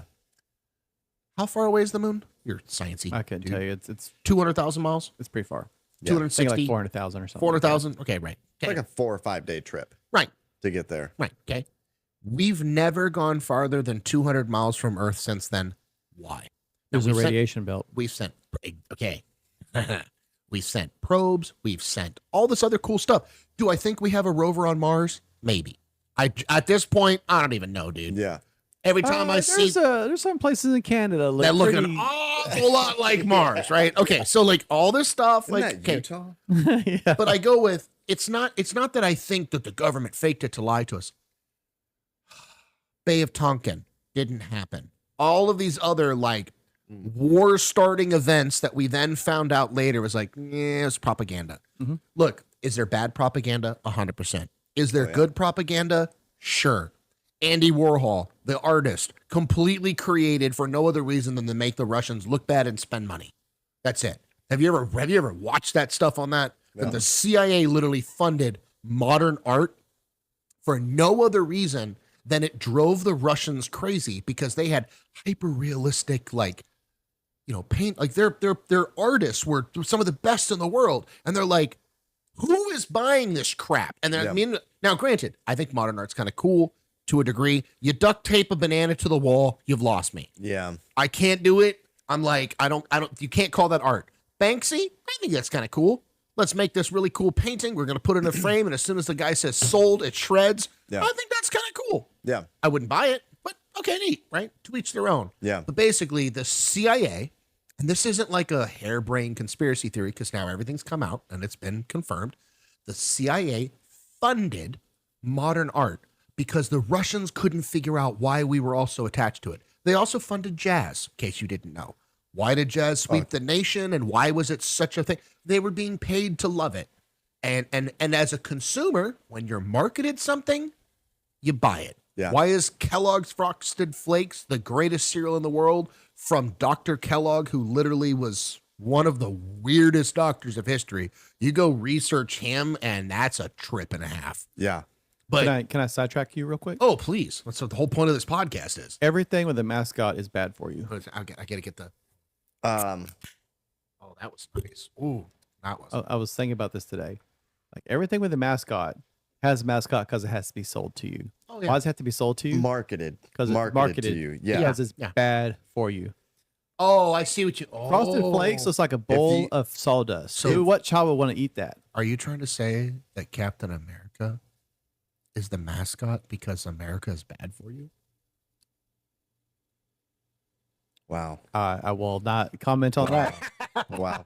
No, I know what you mean. No, but I was like, I was listening to a podcast about this today. That's Higher actually- Side Chats, and they were talking about the mascots like our fathers grew up with, like Paul Bunyan. Popeye. He's the mascot for deforestation. You gotta make it look like a positive thing. There's that. Oh, you mean that way? I mean, any kind of Oh, mascot. wow. I Any didn't think kind of about that. mascot. Well, hold So- on. so So, he- Popeye. What's Popeye? Pro Navy. Eat your spinach. Good for your iron. How is that bad? I'm just playing devil's advocate here, man. I couldn't tell you, man. I haven't thought about it. Corn You put cob me on the pipes, spot. Something I never smoking. thought of. I'm just saying, if you dig deep in any Smoking's not bad for mascot, you. No, smoking's good. if you for dig deep in him, and he's not really a mascot. You talking about for spinach? the Navy and Was spinach. he a mascot for spinach? And I actually heard a joke that the reason why Popeye, this is actually, you're onto something here, dude. Because like I heard a whole thing. The reason why Popeye the Sailor Man was such a popular cartoon, why it was pushed and marketed to children, was because the Navy guys, after the war, coming home, being covered in tattoos, their kids were scared of them. Oh, okay. And so it was like, hey, Popeye's got tattoos. Yeah. Popeye talks a little funny because these guys were on boats for Yeah. years, Yeah. right? I mean, let's be honest. I know guys from the Navy. They're different. I'm just saying. Next Like, time, I mean, I next, love time them. next time you see a mascot, That's a good ask point. yourself: is this something that's healthy for you or good for you? Not even necessarily for you, but is it good for the earth? Like Paul So Bunyan is the that's- example I gave, but there was other examples I can't remember in the podcast. Like, That's a good point. I mean, I hadn't thought of it that way, but no, you're right. Yeah. I always say that like if something has to be sold to you, then it's not really good. I Yeah. mean, the product should sell itself. It should. And because I was talking to somebody in sales about this, that You're in sales. I mean, that's not yet, but Oh, yeah. yeah. I mean, I was talking to somebody who used to be in sales, and how a lot of people think that sales is like that used carsman kind of oh yeah. No, mentality. It's psychology.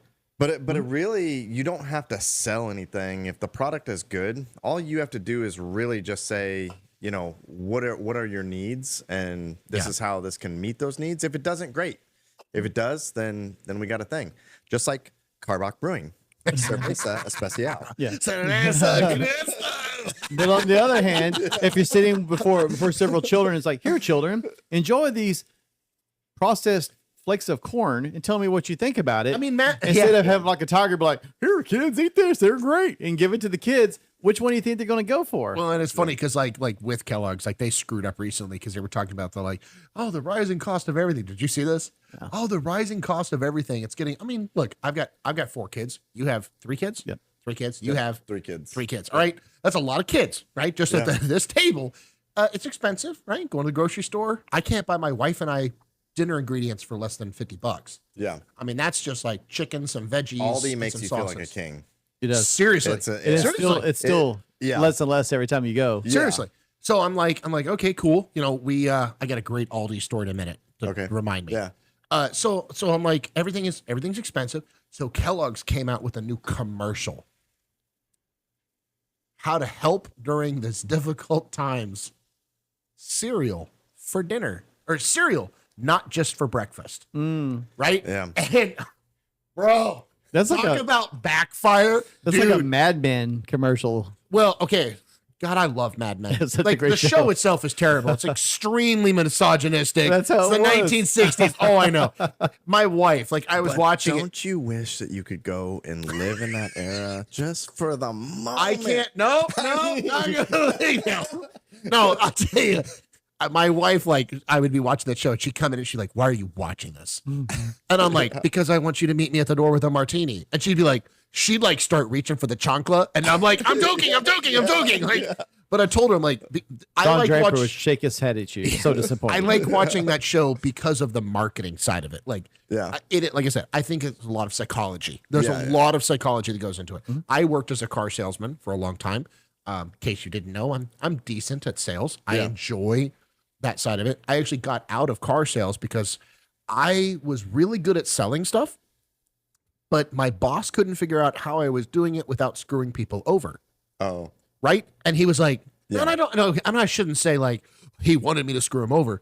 I literally started when I was selling cars. Yeah. This is the craziest story. This is a long time ago. I would walk out with the invoice, right? Yeah. Which for people that don't know, you have the window sticker, which tells you all the stuff. That's the barcode. That's the price that's on the shelf. Yeah. The invoice was the receipt for the dealership. This is what we bought the car from Nissan, Mitsubishi, BMW, whatever, right? Yeah. Okay. It's the receipt. It's literally what we paid. So you can't be like, oh, hey, okay. So I would walk out, and on the invoice, it says MSRP and it says invoice, right? And it was back in the day. I don't know what it is nowadays. Back in the day, it was $2,000-$3,000 what we paid versus MSRP. And of course, nobody sold it back in the day at MSRP Yeah. because the guy down the street would sell it for $500 less. Yeah. So you always heard the ads like, "Oh, you're gonna get this for $1,500 off MSRP." Well, it just meant that instead of $3,000, we made $1,500, whatever it was. My boss didn't understand that. To me, the psychology, they would say, you need to make a friend in sales. Yeah. Like you said, you go to him like, "Hey, Joe, I see you're having a problem. I got this thing that make your problem go away. Yeah. Do you want to borrow it? Oh man, I don't know if I can afford that right now. Hey, buddy, can you afford the time that you're losing right now? I mean, you look like a busy guy. You got 2 businesses and 3 kids. What's your time worth, Joe?" Yeah. And you're like, "Oh, man, you're right. It really is. I don't have a lot of time." Dude, tell you what, just take it. Let's figure out the figures later. You call me tomorrow, and if you don't absolutely love how much time you have tonight at dinner with your kids, Yeah. instead of messing with this, give it back to me. We'll call it even. You don't even know what the heck it is I'm trying to give you, and you're over here like, "I want it." Yeah. Yeah. Right? I mean, Yeah. that's life, right? You Yeah. make your life easier and everything. So I would just walk out to some farmer, Okay. And I was like, hey, here's the invoice. He's like, what's that? I did the same thing. Like, this is the receipt. This is what we paid Chevy, Ford, Dodge, whatever. This is how much we paid. He's like, okay. I was like, how much money do you think is fair? They're like, what do you mean? I'm like, look, bottom line is my boss wants to sell the car. I want to sell the car. I get paid off of a commission based upon what we sell it. The dealership gets paid the rest. Yeah. We're going to make some money in financing and yada, yada, yada. But I'm not worried about all of that, dude. Joe, Justin, you want to buy this car? What's fair? They'd be flabbergasted. Yeah. And I had this old farmer. I'll never forget it. Never forget it. Wanted to buy a Ford Ranger pickup truck back in the day. Yeah. Old Ford Ranger. Mm-hmm. One of the first cars I sold, not the first. I sold it for $750 over MSRP. You probably would find instances where people would pay you more than what you would have sold it for. Because you give them got in the trouble. choice of like, hey, you tell me what it's worth. I got in trouble that day. Yeah. Because because I had my conversation. He said, I think this would be fair. You got to make some money. Hey, everybody got to make money. And he was an old farmer. understands that. Yeah. He's like, everybody got to make some money. I like you. Yep. Let's blah, blah, blah. I was like, cool. He signs it. I take it in there. My boss, the owner of the car dealership, I will not say because it's still around. The owner of the car dealership pulls me in his office and grilled me. Yeah. We don't screw customers like this. We don't. Never in my life will we sell a vehicle over MSRP and everything else. I said, he picked the price. Yeah. He's like, what? I asked him. I said, here's the invoice. We make X, or we sell it for X. We paid Y. What do you think is fair? I get paid. The dealership pays. I want you to sell the car. What do you want? And he was like, I think this is fair. I'm like, I said, the thing, I love it when people had sign on the paperwork and stuff like, oh, here's your payment and blah, blah, blah. Just sign here if you like it, because that's a psychological thing. Yeah. It's not a legally binding thing, but you've already signed, right? You've made a commitment. Like, you know what I did? I'm like, hey, man, you tell me the price. Let's sell the car. If you want to buy it for $200, let's make $200. I don't really care. Yeah. I get a sale. We had some fun. You're going to be back to buy tires in a year, and that's going to make the dealership happy. Yeah. Dude, I was selling cars like crazy. But my boss didn't like it. He legitimately was like, you need to stop doing that, and made me do the like square and the what do you want your payment to be? And then every single friend that came in there was like, I feel like you're screwing me. All of a sudden, it's suspicious. It's all suspicious because it's not There's sales. no transparency. There's You don't know no what it is. transparency. Yeah.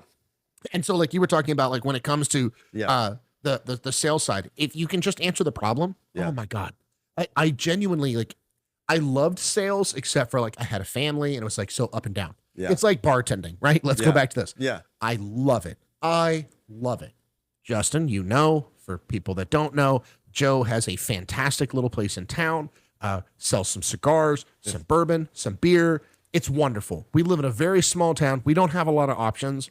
And luckily, Joe has given me the 3 favorite things I like in one place, which is air conditioning, cigars, and something to drink. Yeah. And in Texas, if I can find those 3 things, trifecta, right? Yeah. So as he started his little endeavor, he was like, hey, I need some people to help because, I mean, it's a small town and it's a small business and you can't afford massive overheads and stuff. So I came out of retirement. So I go up here and there when you need me to. If you don't need me, cool. If you need me 3 days, great. Yeah. And I go up there and I bartend for like a night, or I help bartend. I don't even think I've really been there by myself very many times. I help out just to give somebody else a bathroom break, basically, right? And I love it because I don't need it, so I'm no pressure, and it's just fun. Mm-hmm. You know, but along those lines, I think that's why it's so successful is because so Colton and everybody there is just relaxed. Well, yeah, you know, Colton and I both own it. Yeah. And that's true. I'm sorry. I always leave out your partner. Yeah. My partner. He's gonna be watching this like, why you? No, hold on. Before you get to that, hold on. So he just moved here from San Diego. Yeah. And, I say just moved here 5 years ago, 6 years, right? 7 years. Okay, it's not short. So he moves to Hillsboro, Yeah. right, our little town, Yeah. and he's opening this new place, and Joe's a hoot, and I love him to death, right? And we're all having a good time. We're all talking and having a good time. Every single person that comes in, they're like, "Oh, do you own this place?" And Joe, bless his heart, I'm gonna go back to his face here. Bless his heart. Joe is. This blew over my head. I didn't even. He had no clue. I did not. One day you'll get to meet Colton on the podcast. I hope. I've got to have him come on, and he'll bring some whiskeys that'll absolutely melt your face off. Okay. Yeah.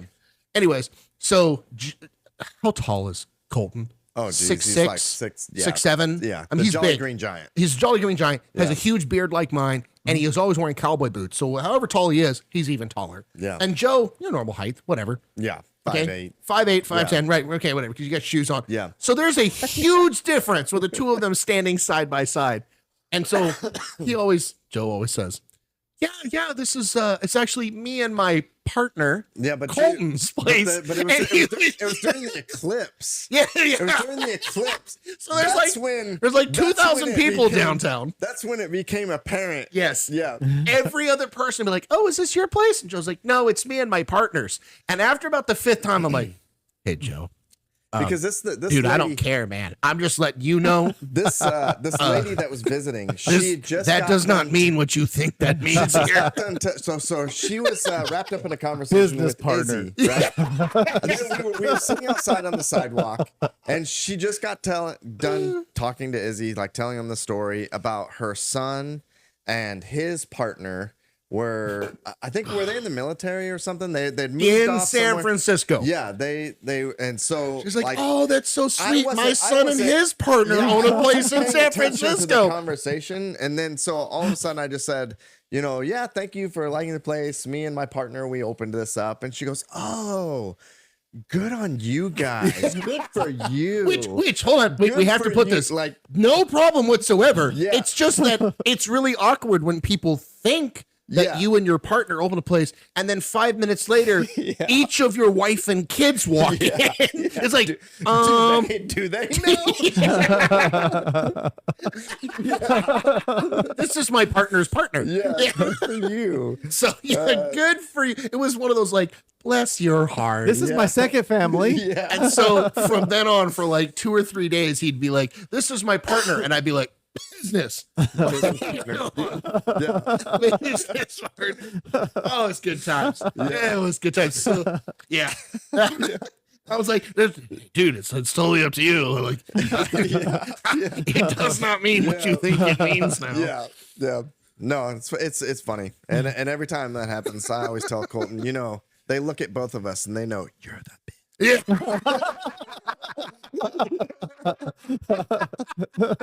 Say the quiet part out loud.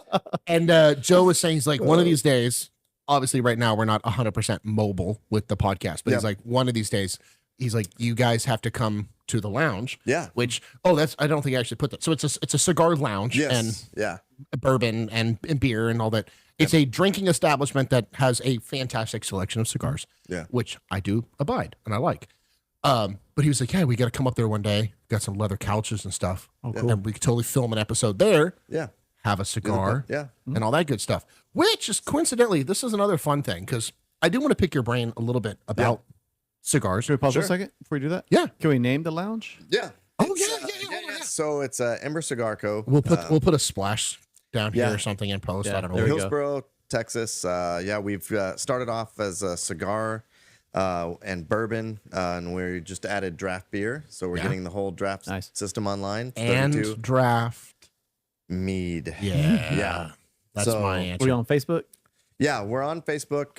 We don't Instagram? really advertise. We're not on Instagram. Oh, you should get on Instagram. yeah. Yeah. web- In website? fact, somebody was just telling me I was there a while ago, and somebody just found out about it, and they're like, "Do you advertise?" I'm like, "We have not advertised at all." Like, I mean, Yeah, we're that's just, very true. We're very now you word of have. mouth. Yeah, Now you have. now, yeah. But I mean, it's just we're kind of starting off slowly. Like, we want to work. Yeah, he's all the actually kinks sponsoring out. us with free drinks for life now. That was the Yeah. thing about Oh, coming nice. on. Yeah, we just have to pay for them.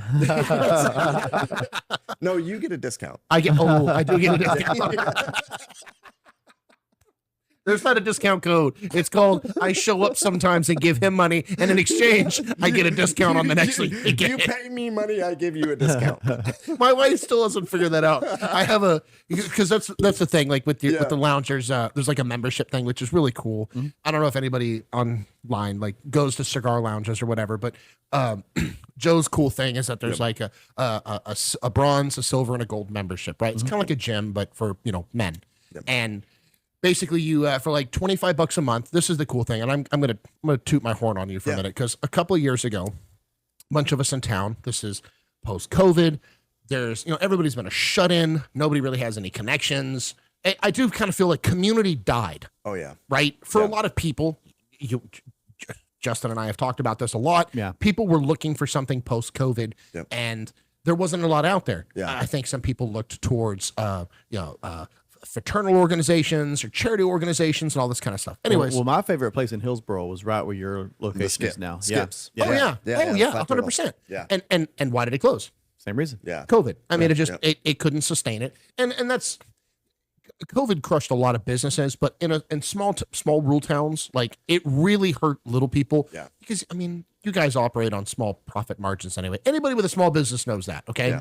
Hey, newsflash: we're not running this podcast off of a $0 budget. I just happen to have my wife that lets me use the garage for air conditioning, and I buy a bunch of camera equipment that she doesn't really know what You it can't even costs. tell it's a garage now. You can't Yeah. even tell. This is actually, dude, you're gonna feel so bad. No, you're gonna go watch the other because Joe was definitely- like, I'm not watching anything before I come on because I don't want to be tainted. And I'm like, Yeah, tainted. well, first of all, you definitely would be tainted if you watch the content, not about the show. I want it to be totally authentic. Yeah, So yeah. there's no. Yeah. Well, it'll be a couple of weeks before you get to watch this one, but you're gonna watch the one that comes out. Well, the one that's out now, and then Yeah. the next The episode next comes one out on on Monday, Monday, and you're yeah. gonna be like, is that where they were filming? Like, that looks like a garage. I'm like, yeah, that's the studio. We added the No, it mood looks really lighting. good. in Yeah, here. please, Yeah. when you get a chance, watch the first one that's already out there. I want to know your reaction, what you see.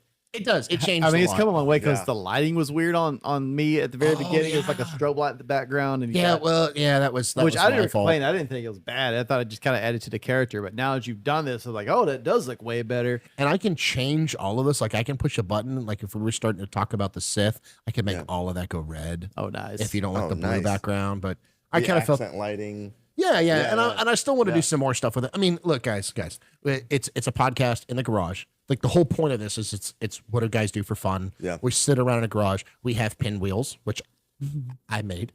Oh, this I made these. very good. I feel like Delicious. hold on, I gotta show these off. I feel like a pig because I had a giant omelet before I came here, that's okay. and I've No, you're- been snacking on these bad boys. Yeah. They're good. Well, the last couple times we've had a lot of drinking, and I was like, man, I kind of want to have some food too. And honestly, the beer was a great idea because I asked him, I was like, Yeah. hey, what do you like to drink? He's like, I'm more of a beer guy. And I'm like, I'm gonna have some beer because that sounds good too. Like Yeah.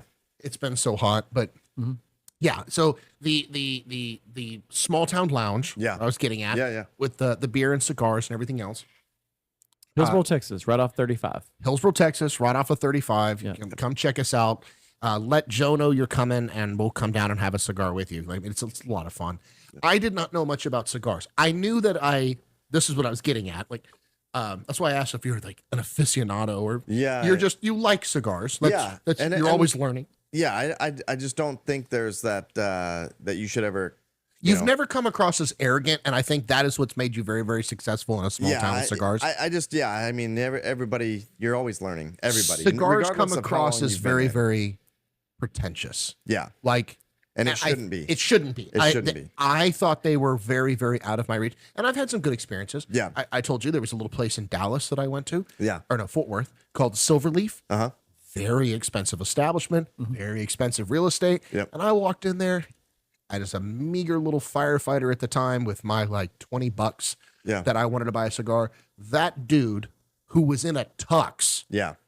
in the humidor helping me pick, I mean, a walk-in humidor Yeah. that's bigger than this room was helping me select, and as he put it, your cigar. Yeah. And I was like, damn, this is really cool. Yeah. Like you said, it's about the whole experience. Yeah. I've played around and toyed around with the idea about going to get my Cicerone license because I think like I'm the same way with beer and mead. Yeah. Is it's not about just what's in the glass.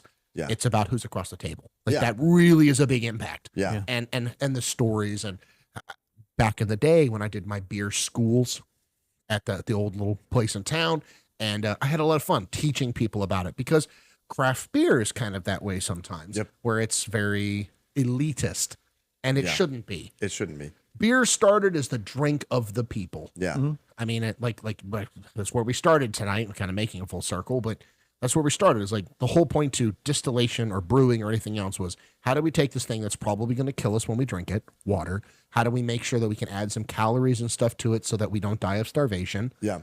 brewing, Yeah. and we're going to mix it all together, and we're going to be happy, Yeah. right? And it's beer. When you start gatekeeping, Oh God, you oh yeah. you Yeah, shoot yourself it's- in the foot, because you may appease your current clientele. Well, it's more from a self-righteous thing. It is. I think. It is. You know, like but you also people- turn people away. Yeah. Yeah. But so, When- I mean, like I always say, like, because people always ask, like, you know, if they're starting pipe or they're starting, you know, cigars, and like they, you know, I don't want to do the wrong thing, and I don't want to do this. Now, okay, granted, yes, there are some very basic rules. There are some do's and don'ts, and you should know the etiquette. And it's very basic stuff, like, you know, you don't want to cut the cigar, you don't want to cut the cap completely off the cigar, or the wrapper, it'll come unbound. Like, I didn't know what the end of a cigar was called until Joe told me. He's like, "Oh, that's the I've foot." never actually even done cigar. But So otherwise, Oh yeah. I always ask people, what is your purpose for smoking a pipe or a cigar? Right. Well, it's to relax. Okay, well, you're not going to relax If you're so if uptight you're and worried about constantly it. thinking, am I doing the right thing Yeah. or not? I don't want the pipe to go out. So what if it does? Burn another Relight match. it. It's. Yeah. I mean, you're okay. You're there to relax and enjoy, and do that. It is. I do get the feeling. It's funny. I mean, I smoked. This is really funny. I never smoked at all Yeah. until I got into the oil field. Okay. And that was around the same time. No, honestly, I started smoking before. I started smoking in the military because boredom. Let's be honest, just sheer. Military. Yeah, just sheer boredom, man. And then from that, I got into the oil field. I had kind of stopped, but it really picked up because I worked in oil field safety for a long time. I Okay. sat in a truck and watched people work. Yeah. And the only time that I got out of the truck was to walk to the little smoke shack. Yeah. Well, me being the social butterfly that I am, I need some conversation. I was working 12-hour rotations, sitting in a truck. Yeah. You either went to pee or you went to smoke. So I went over there to hang out with the smokers. And then the guy was like, "Hey, you can't be at your truck. If you're not smoking, you get back in your truck." I'm like, "Okay, well, I'll buy a pack. I'll sit here and just hold it." Well, that turns into smoking. Then I started smoking menthols because I'm like, "Oh, I'm gonna quit smoking."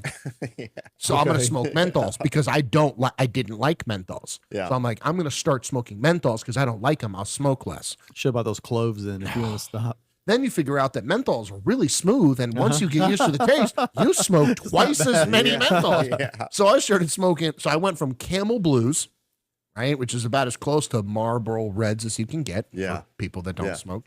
When I was in the military, I smoked Pall Mall unfiltered Man, Oh man. wides. wow. Yeah, it's like drinking through a McDonald's straw. Wow. Okay, right? So like when I was in the Air Force, I smoked the Camel Wides yeah. and the Lucky Strikes, Oh, I which did had like- no filter. I do like the Lucky Yeah. Strikes. I bought my first pack of Lucky Strikes on the way to Mm-hmm. a drill because my grandfather told me, he's like, when I was in World War II, it's like, the exact same cigarette. he goes, we smoked Lucky Strikes. Yeah. And I was like, hell yeah, Grandpa, I'm gonna get $15 freaking for a pack of cigarettes. And this was way back. And I'm like, oh my God. Pure Oh, wait. unfiltered goodness right Yeah, there. I'll tell you what though, that was a head rush and a half. Yeah. So then fast forward, I'm like, I was in the fire department. Stress. I call it stress smoking. If Yeah, you're gonna oh, call yeah. it stress eating, I'm gonna call it stress smoking. So I have always had like a love-hate relationship Yeah. with smoking. I have not had a cigarette on a regular basis in years. My wife always teases me. She goes, "Yeah, I saw you smoke one last year."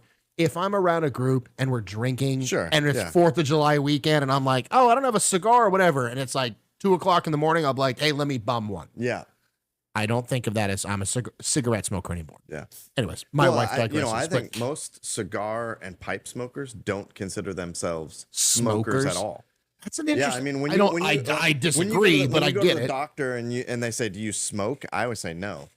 Really? I don't smoke.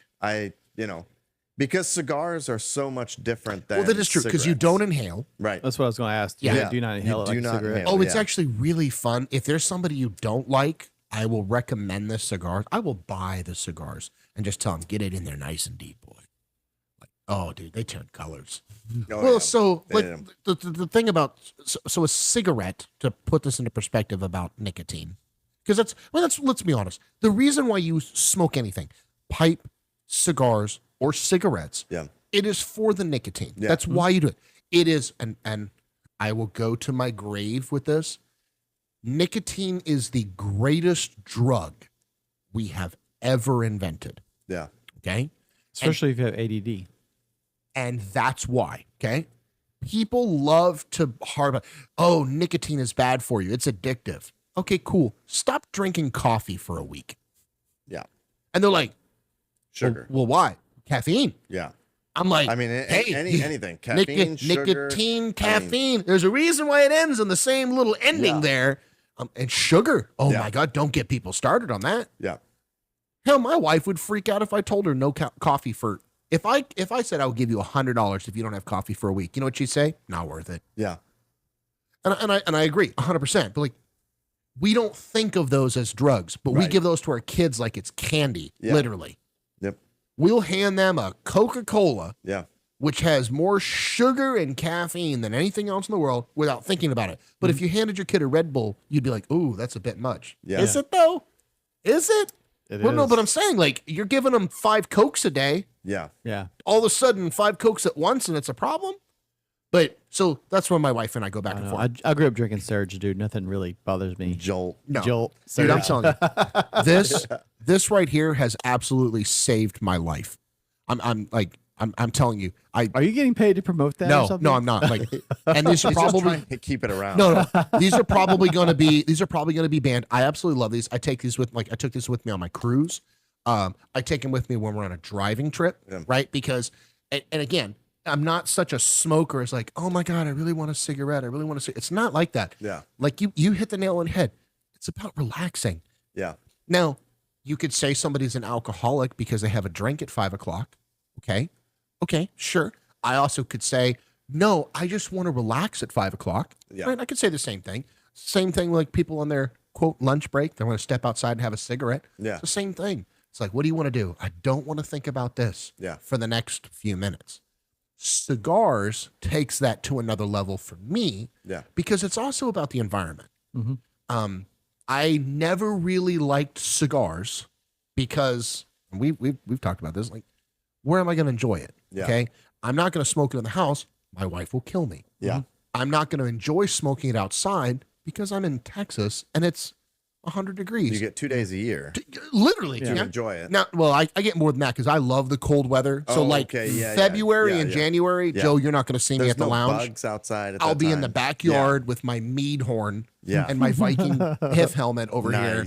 And I'm not joking. I'll have sickles hanging from my beard. Yeah. And I'm just going to be out there smoking a cigar and drinking from a flask. Man. Because that's what I love. Like, that's my favorite environment. Yeah.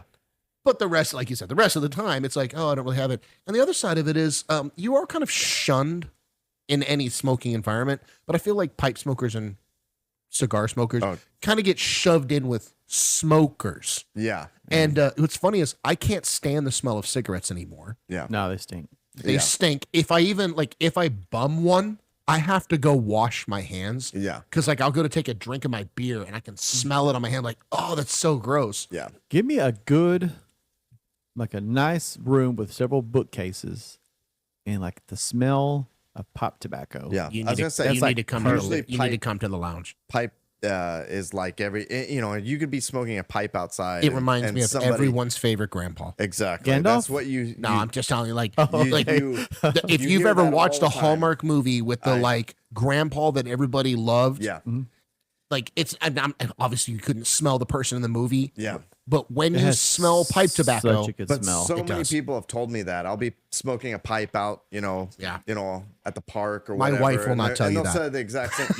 That reminds me of my grandpa. Peppermint and it pipe smells tobacco so or whatever. good, Yeah. if you smoke like a nice aromatic. Yeah. And it's very cologne-esque. Yeah. It's very fragrant. Yep. Some of them for me are too sweet and too floral. I can't do If it. some guy comes in and he smells like cigarettes, that dude stinks. Yeah. Yeah, If he comes 100%. in and smells like pipe tobacco, Yeah. like Well- come here, bud. Let's talk. Which is why we don't allow cigarettes in the lounge. Yeah. It's only cigars, cigarillos, and pipe. Thank you for adding the cigarillos But just for me. You tolerate me. Yeah. Yeah. Joe makes fun of me because every once in a while, like I'm going to be Swisher honest, sweets. I don't make enough money to be dropping $20 a cigar, and there's lots of things that are way cheaper than that. Oh right? yeah. But also, it's sometimes I don't have the 45 minutes, Yeah. or if I'm working, if I'm at the lounge working, and Not that Joe has a problem. He literally has a cookie jar full of like quote quote the house cigars for us. Like, hey, I put some in there. Just help yourself. But it's hard for me. Like, if I'm working, I'm not feeling like it's like mowing the grass with a cigar. I'm not there yet. Yeah. I don't feel like I'm there yet. I'm like, that's too much. The other thing So is it's not Swisher Sweets. For the record, it's Black and Milds. black. That's okay because they're in the same humidor. The toilet. Yeah. but you know, when you sit down with a pipe or a cigar, you're committed. You're committed to that, 30, 45 minutes, whatever it is. 100%. And the other thing, the conversation that goes with it. That's what I was going to say is you're committed to engaging in conversation. Or that not, doesn't because happen anymore. there's also secluded spots where sure. some guys do. They come in, they go sit by themselves, they Yeah. play on their phone. It's like how they want to decompress. Yeah. Like if you want to come in and be left alone, we'll leave you alone. Yeah. And they'll go sit in their spots. And then there's the other people that come in and they walk right up to the bar and they'll be like, y'all look like fun. What are you having? What do you recommend? And they just get right into it. Yeah. But like my wife despises the smell of any smoke in general. Yeah, She grew up in a house of chain smokers. Yeah. Okay. So to her, all smoke yeah. is all the same. And like she was one of those kids that like when she would go to school, her like she would get teased and made fun of because she smelled like a smoker. Yeah. Okay. And so like everything when we got married and when we started dating, I was like, hey, I helped her like decorate her first apartment. And I'm like, you don't really like everything is new. Like you don't have like, where's like your family pictures? Like where's your, I'm like, is your family dead? Like, do you have like, cause I'm like you got family? Like what's up? Like, oh, you walk through my house. That's kind of eclectic. I've got like random stuff from people and places.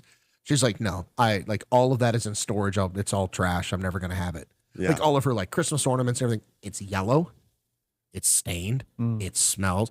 Yeah. I had to beg her. She was going to throw out like her letter jacket from high school. Right. Yeah. And I was like, oh, you should keep this. She's like, no, it smells. I'm like, I'll get it dry cleaned. And she's like, it'll never come out. Yeah. I'm not going to lie. I had to have it dry cleaned like 3 times. But like, it came out like eventually, but like baby pictures. Her biological father passed away when she was 2. I see. Right. Yeah. And there's a picture of him in the in our living room. Yeah. Handsome devil, big beard.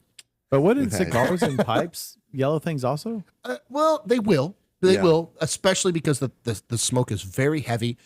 I think to me, cigar smoke lingers a whole lot more than cigarette, but I think it's just because it's like this big around versus a little tiny cigarette. So there's literally a greater quantity. But it's a different smoke. I mean, it's like you can instantly tell. Well, and your lungs aren't filtering it. That's the other thing. When you take a drag off a cigarette, it goes through a filter. Yeah. And then you're the second filter. But with cigars, there's no filter and you just puff. Yeah. It's a flavor. You get the nicotine on your tongue, your gums, right? The buzz from that. And I'm not going to lie. You get a buzz off of it 100%. If you're not a smoker, do not go for a cigar. Yeah. If you haven't had some nicotine in a while, you will be sick. Yeah. I mean, you have to ease into that. Lighter cigars. Yes. But I mean, you can instantly tell, like, we've had people light cigarettes in the lounge before, and we've had to tell them, we don't allow cigarettes. But you can some of them kind of have a thing about it too. They're like, oh, why not? I'm like, you're different. Yeah, I mean, you can instantly tell from across the lounge that somebody's smoking a cigarette. It is a different smell. Completely different smoke, different smell. And you have air purifiers and cleaners and scrubbers. It's not that it takes it all out, but it really does help. Yeah, and it makes we don't want any haze in the lounge at all. So I mean, if we get 35, 40 people smoking in there at once. Which honestly, I don't think we've ever had that many. I would say at the most, on bourbon night, I would say at the most, maybe 10 or 12 people. Yeah. That's probably the most I've ever seen in there. And that's a thick night. I haven't smoked in like 20 years. Yeah. But this conversation makes me want to go and get me like a really nice ornate pipe and just. Oh, yeah. Come on down. I will. I have one because I just. The Viking. Yeah, I bought one before I went on my trip. Well, I say I bought one. Yeah. You ordered it for me. I need to actually come down there and pay you for it now. Yeah. But I got a really cool pipe, and I mean, if you don't mind our mouths sharing the thing, I actually haven't used it yet. But like, that's a very weird way of putting it. I was gonna say, like, you can borrow my pipe anytime and go down there, and if not, we'll get. Hey, you got corn cobs. I got a whole bunch of corn cob pipes. For like $5. Yeah, they're like really cheap. Yeah, And $5. we'll buy some tobacco. Yeah. He's got jars, like cookie jars, Yeah. of all the different smells and flavors and Yeah. all that good stuff. Well, we should go down there one day. But I was down there last night. Where were you? We should go down there one day. I was there last night because I had to go meet our mutual friends down there for a business meeting. So, yeah. anyways, but I was gonna say the thing that I like about it the most, and you hit on this with COVID, is just the camaraderie, the conversations, the camaraderie, all of that. It doesn't happen anymore. You know, back in the day, like we always talk about, we've talked about the World War II generation. We have Winston Churchill posters in our lounge. Yeah, and we yeah. talk about that generation. man had like 8 cigars a day. Yeah, and multiple drinks. But It's the reason why they called them the greatest Those generation. guys rolled it back then all the time. yeah, Nobody knows why they all died at like Talking 45. about madmen with their like drinking at work. Yeah, they went through their day lit. What are you talking about? At least we wait till we're after work at a podcast. Come on. back then you had the front porch that everybody Right. socialized on. You don't have that anymore. Everybody is stuck online on their phone. They're texting. The more we No- connect, the more exactly. disconnected we are. Yeah, exactly. 100%. And so I think that's what, so my favorite thing about it is just the atmosphere that it lends itself to. We don't have loud music in there. It's very Yeah, quiet. actually, most of the times when we go in there, I'll have them put on. There's like a Cuban playlist, Yeah. like it's like old Havana Yeah. Cuban cigar lounge playlist or whatever. And I'm like, oh my god, this is like the greatest thing ever. Yeah. Nice. But I mean, Just like sit there in a chair and have a cigar. It's set up for conversation, to happen. And so, Well, and even like they have like lockers. You have humidor Yeah. lockers, and I have a locker, and I put like my cigars in and stuff. Which the other fun thing about it, like, we talked about it before, because you have like levels, and like I have the top level and I don't get a discount. I pay full price, and I work there, so like I work there so I can pay for my thing. That's what he's like. You get a discount. Like, yeah, I pay for the discount. I don't hear about it. But in my locker, once a month, he'll like pick out a cigar and like, here you go. Like part of your membership is like a premium cigar. That yeah. they, Oh, they- cool. An Ultra ultra premium. premium. ultra Excuse premium me. that we will never sell to the public. Yeah, and it's because some of them you even can't. Yeah. They're some like of them- They're like collectibles and Yeah. stuff. Wow, And- Yeah. nice. oh, dude. So for me, that's why I joined, because I was like, okay, I don't know much about cigars. Yeah. So having somebody that knows a lot about a cigar recommend a cigar, right? And then on top of that, I'm like, I'm gonna pay for a cigar. Yeah. It's like a monthly membership. Like, hey, if anybody's like, oh, I'd never pay that much money for a cigar. Okay, yes, you would, because I pay $40 a month for a company to send me a T-shirt once a month. Okay.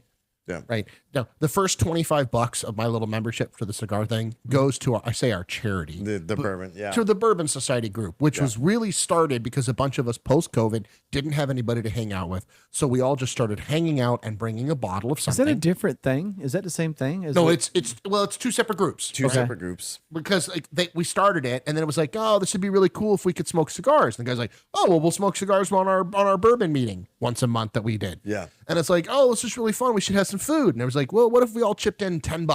$10 a month, and we'll just put money in the kitty, and we'll get some food and stuff, and maybe we'll collectively buy a bottle and raffle it off amongst us friends. I mean, it was like meeting in people's backyards, people's businesses, Yeah. people like just after Museums. hours, the museum. It was just random people being like, life sucks. It's Friday night. Let's all get together. I brought a bottle of something cheap because I'm cheap and I can't afford it. I got kids. And somebody else was like, dude, I bought something really great. I want everyone to try it.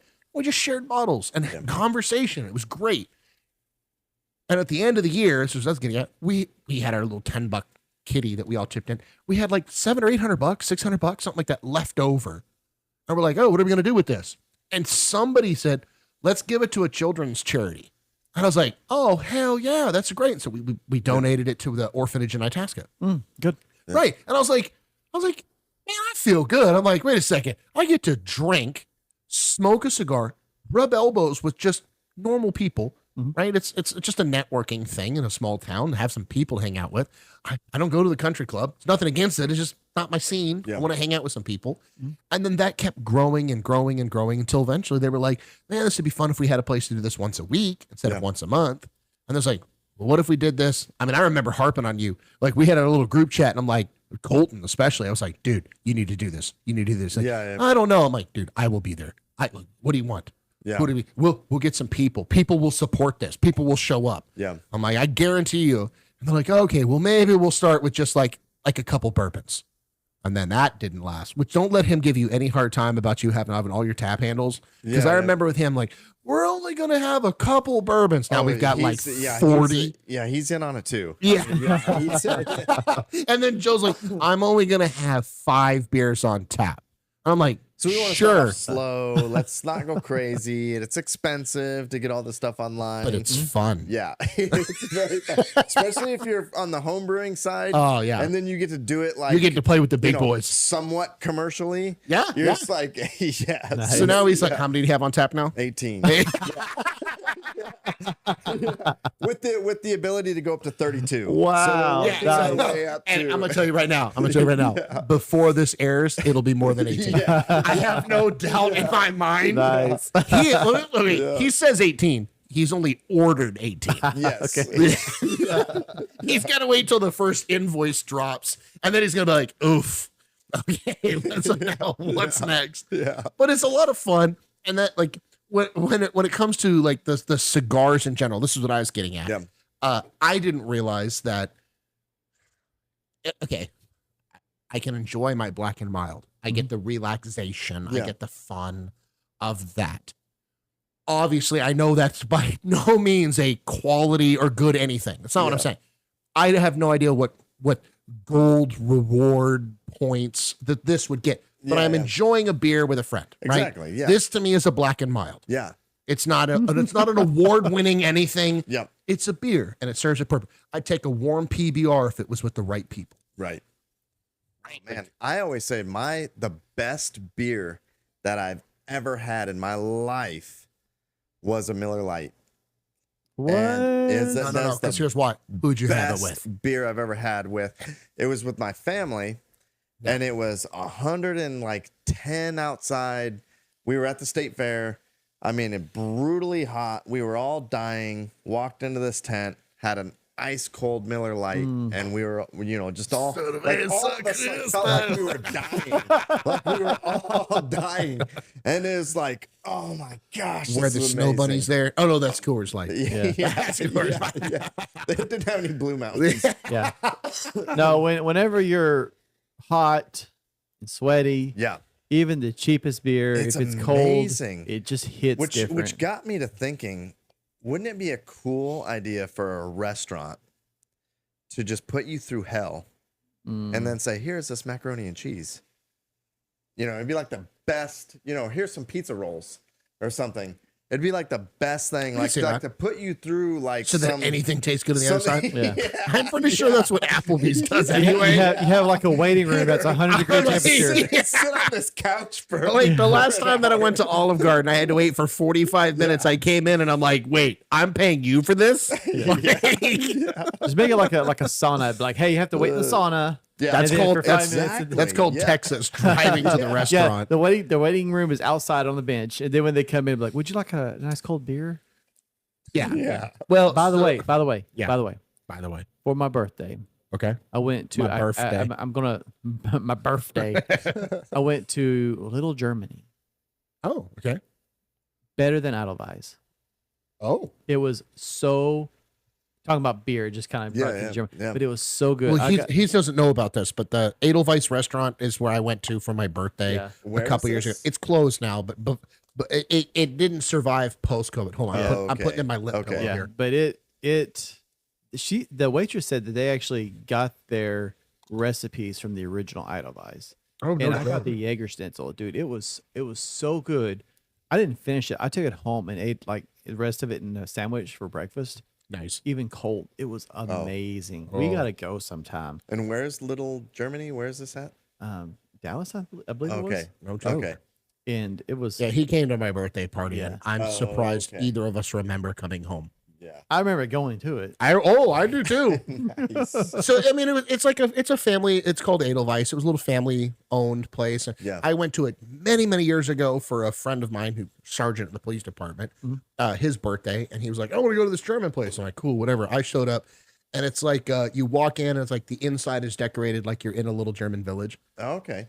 So it's like like like dark ceilings, Yeah. but it looks like building fronts and stuff. Great environment. It was, Yeah. And then they have like there was a couple who have passed away since, but this was many, many years ago. They're an older couple that literally sat there like playing an accordion and like playing the piano and like singing the songs. I mean, it's like being in the German Alps. Like it was fantastic. Yeah. And I was like, it was this great place to go anyways. They have great food. They had like 6 or 7 great German beers on tap. They had like 750s and 1 liter Steins. You could get 2 liter beers. Nice. Right? Like it's a quintessential. And then all the German food. So I was like, for my birthday, it's not that I hate presents, but I'm a guy. If I want something, I buy it, right? I don't want people to buy me stuff. I'd feel guilty. Yeah. So for my birthday every year, I always tell everybody, I want to go out to dinner. That's all I want. Yeah. Just come with me. I want to have a beer. Yeah. Because that way it's like, dude, if you just want to come and have a beer, you don't have to go for all the rigmarole and don't buy me a present. Just come and have a beer with me. It'd be great.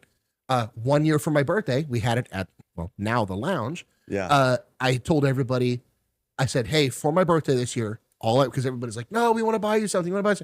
I said, I want a 6-pack, but it's a pick 6. So I'm like, just go to your grocery store, go to HEB, whatever, just find me 6 beers, which was funny because some people were like, I really like this guy. Let me find 6 beers he'd like. Yeah. And then other people were like, screw this guy. I'm going to give you 6 of the nastiest things I can conceivably find. Yeah. But I loved it because after my birthday, I came home. Dude, my fridge was packed. And for months, I would be like singles, right? Just like rant. I'm like, oh, this is cool. Oh, what is this? And so that's why I have a beer chat. It's all of my like old regulars, like Jones and everybody that came in. Yeah. It's all my old customers and people that we've stayed friends. And to this day, like later on, I'll take a picture and be like, anybody had the Carbox Cerveza? And I'll take a picture and I'll put it in the beer chat. It's called. So is this like a text or is this like it's a Facebook Messenger? Okay, Facebook. It's actually called. This is hysterical. I changed the name. It's called. It is called. Hold on.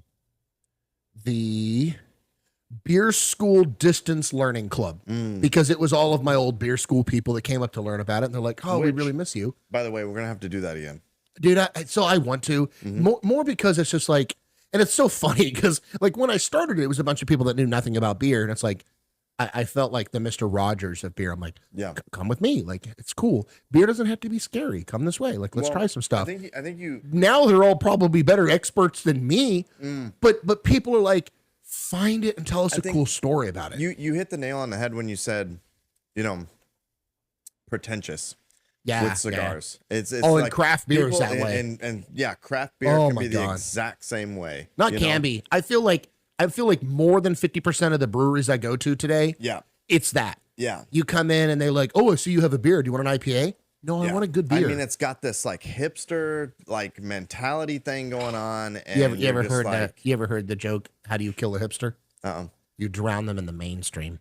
Oh, I was like, ever since I heard that, it's like I used to collect vinyl. I used to collect vinyl records, right? And I loved them because I like old black and white movies. I'm a fidelity nerd. That's why homeboy over here, he was like freaking out because I'm like, oh my God, I gotta get the recorder and the cameras and the stuff. And he's like, bro, I started my podcast with an iPhone in my shower because what'd you say? Like it was because I got the Android. An Android, yeah, propped up against a book because it worked. I didn't record it in my shower. That's a totally different types of content. That went to like it's called Only Justin. But he's Only like, man's. and I'm over here like, no, it has to sound good. It has to, because I'm kind of a fidelity nerd, and even now, like when I listen to the podcast, I can't edit it. I can't do it because to me, like this is only. I shouldn't say it's only fun, but like the fun part is making this. Yeah. It's not that it's not fun for me to edit it, but I'm my worst critic. Yeah. And I will spend so much time on it doesn't sound right. Oh, I think we need to redo this. Oh, I think we need to do that. And he's like, dude, just print it. Yeah. And I'm like, why? He's like, dude, everybody coughs into a microphone. Everybody sneezes. Everybody, like, whatever. It's cool. Just roll with it. When I first started making videos, I would go in and I would cut out every. Yeah. And when you're creating even a 5-minute video, what people don't understand is when you're editing a 5-minute video, maybe I just suck at editing, but when you're editing a 5-minute video, it could take an hour or 2 hours. Right. Oh Right. yeah. For a lengthy video like this, probably end up being like 3 hours. Yeah. It's a very, very long time. Yeah. And when you have two videos side by side, all other things being equal, except I edited all the ums and uhs and I left it in, it doesn't matter. Yeah. It doesn't matter. And There's always stuff that has to. You got to polish. You got to do some stuff like that's just natural. But I mean, I'll still go in and I'll edit really, not necessarily on this, but like other projects. I'll edit out really long pauses and things like that. Well, This you and is I a different type of format, though. You were talking to me today because we're okay. In no way, shape, or form do we think we're the Joe Rogan Experience podcast. Okay, that's not what we're saying. Yeah. But like, obviously, I like watching podcasts. Justin likes watching podcasts. Do you watch? Oh, sure. Right. Yeah. I mean, there's Joe Rogan. Yeah. I mean, the content in general. Yeah. It's entertaining. Yeah. So if you're watching that, it is in some way, shape, or form. It becomes your muse. Yeah. Right. You're like, oh man, I want to be like those guys. Hey guys, if you've watched the first couple of episodes, you'll probably notice that the background looks entirely better now.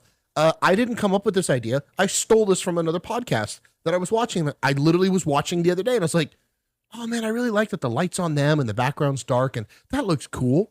Hashtag unsubscribe podcast. They're hysterical. And I was laughing my butt off. And my wife goes, hey, you should make the garage look like that. I'm like, I'm going to do that after work tonight. And that's what I did. So there's always like some influence and stuff. And you made a point.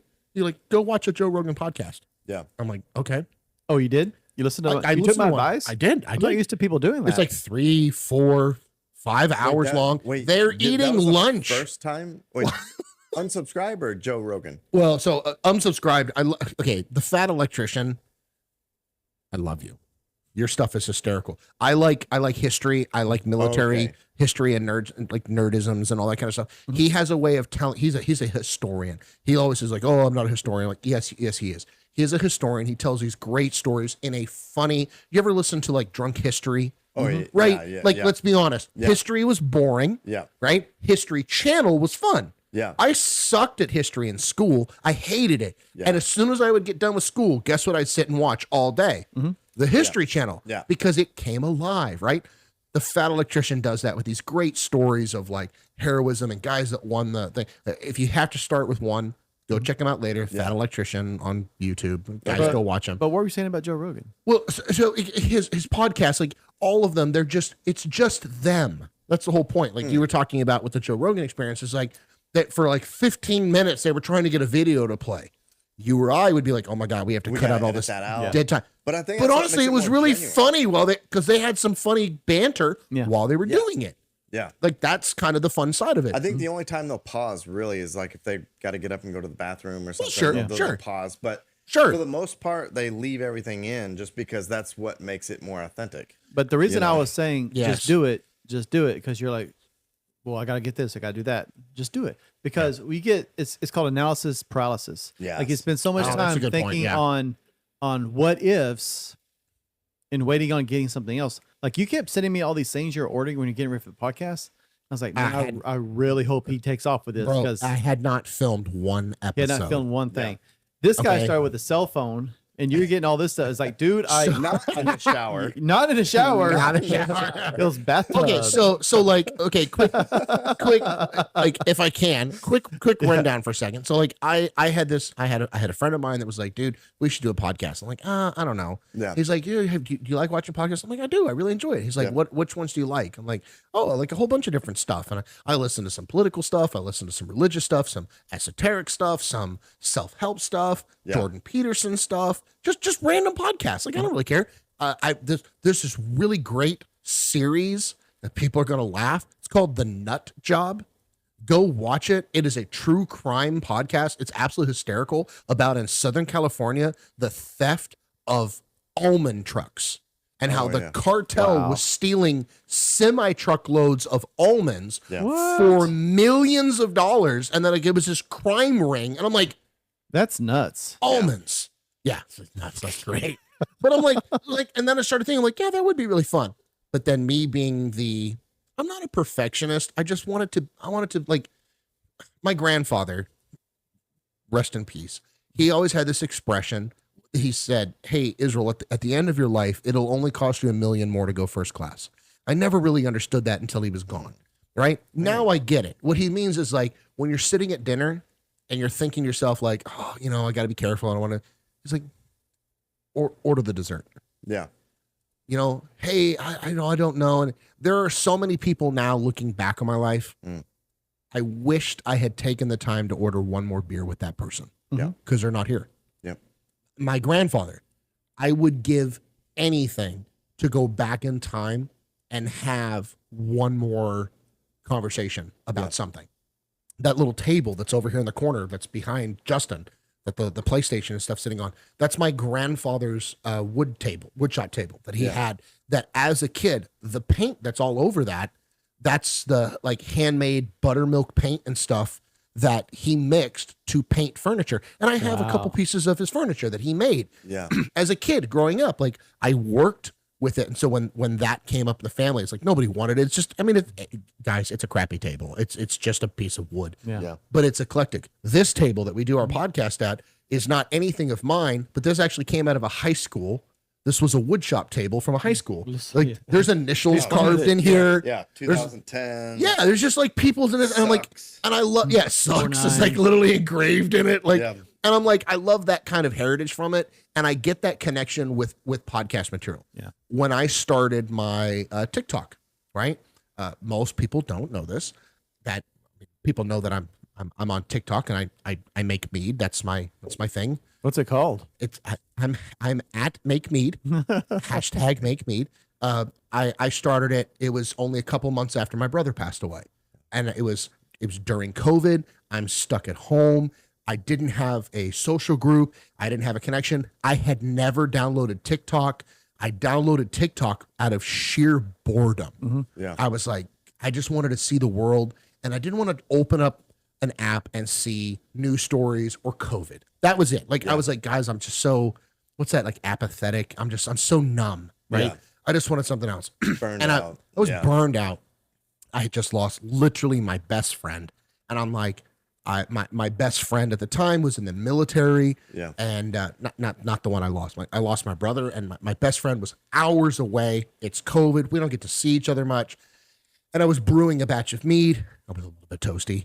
Go back and watch my first video. You can see it in my eyes, right? And I was like, I'm going to make a TikTok because I think it would be fun. Yeah. I had no idea what I was doing. I hit record. I'm like, you guys want to make mead? Let's make mead. And I'm like, blah, blah, blah, blah, blah. And I got like, I don't remember. I was such a fangirl. I think I had like 100 views. Mm-hmm. And I remember thinking in that moment, I was like, there are 100 other people on this planet that got a little bit away from the problems of the world for a few minutes. Yeah. And I'll tell you, I would still be making TikToks about making mead if my videos only got 100 views. And then I made another, and then I made a third, and then I started getting some followers. And then if you go back and watch my original stuff, it's me and my now 6-year-old son. It's me and my little kid, like in the Walmart parking lot. I'm in my car because I had hit like 1,000 followers in like a couple days. And I'm like, oh my God, like I started this for 100 people and I'm at 1,000. And then we got to 10,000. And then we got to 20,000. And then we got to 50,000. And then I got to 100,000. And I'm like, I would literally check my phone, see I had this many followers, and I would cry. Because I'm like, because it's what I needed. Like, I'm like, oh my God, I found some community in a time I needed it. That's why. And I just kept making content. But then, like you said, I got so critical with it. And then the gatekeepers came out and they're like, oh my God, dude, I had so many people that came out and they're like, you're going to kill people. You're showing them how to make mead and it's going to go bad and they're going to get sick. And I'm like, okay, I'm going to go to Joe's face shaking his head. Okay. Yeah. Have you ever been sick off of a home brew that you or somebody else made? I want to say it's technically impossible. Thank you. Like you cannot die Yeah. from anything. There's nothing. The worst that could happen is like it tastes bad. Yeah. Like that's the literally worst And thing let's that be can honest, happen. there's a lot of beers that are designed to taste bad on purpose. Yeah. Right? That have like an off taste or something. And they're not my favorites because of it. But here's what I like to put. I grew up on a chicken farm in Texas. Okay. Can you die from chicken? 100%. Oh yeah. Right? So nobody does a TikTok video where they come out when there's a grilling video and say, oh, did you cook that to 145 degrees? Yeah. Oh, did you blah, blah. Nobody does that because it's chicken. We're all adults. You know what to do. Yeah. And the same thing with the brewing and stuff. Yeah. And I got really depressed with it. I stopped making videos for a while because there was a couple of guys in particular that were like, every time I post a video, they were blowing up the comments. Like, oh, you need to come watch my videos. I'll show you how to do it safely. Oh, you're going to hurt people. Yeah. I had one guy that I was like, hey, you can put it in a bottle and just every couple of days, just, burp it, put it back. Yeah. And this guy was like, people are going to end up in the ER, bottle bombs. They're going to explode. Shrapnel. Babies will lose their eyes. Yeah. I'm not joking. Yeah. Literally, there are videos on TikTok that have me tagged in it talking about how I'm going to kill people with exploding bottle bombs. Wow. I have had one bottle blow up in my entire brewing career. Yeah. You ever lost a bottle? I've not. Okay. Yeah. And you know what? It's not the end of the world. Yeah. Granted, My I wasn't holding it has. at the time. Yeah. But it makes a mess. Yeah. That's the worst thing. Yeah. One time I talked about like, oh, I'm brewing and I was going to make a mess in the kitchen. I was like, oh, I better clean this up or my wife will be mad. Right. Yeah. They came out of the woodwork. Oh, why does your wife have to clean up the kitchen after you're brewing? I'm like, because I live with her. What did you carbonate with your bottles? Did you? I did a lot of natural carbonation, just letting the yeast force okay. carb in the bottle. Yeah, okay. Right? Yeah. A lot. Yeah. Then later on with like the kegerator and stuff, I got into some force carbing. Because like you said, we're all learning, we're all students. Yeah. You kind of slowly, I got in with some home brewers and I was like, hey, can you help me? Can you teach me? My newest thing that I'm trying to learn about is fermentation under pressure. Yeah. Right? That's a very new concept. I don't know if most of the time fermenters have like little airlocks and they let off the pressure. Yeah. And that's fine. That's what you're supposed to do. Because if it builds up too much pressure, sure, it can explode. Yeah. Right? It can happen.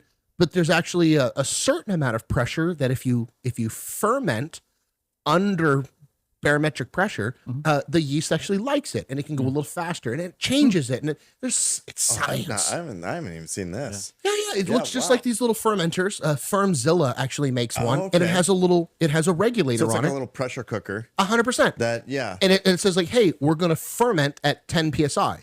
So it has a little blow off. Wow. So it has an airlock. Okay. But the airlock only burps above 10 psi. Right. Yeah. And I'm like, well, this is great. And the best thing is, when you're done, you open it up.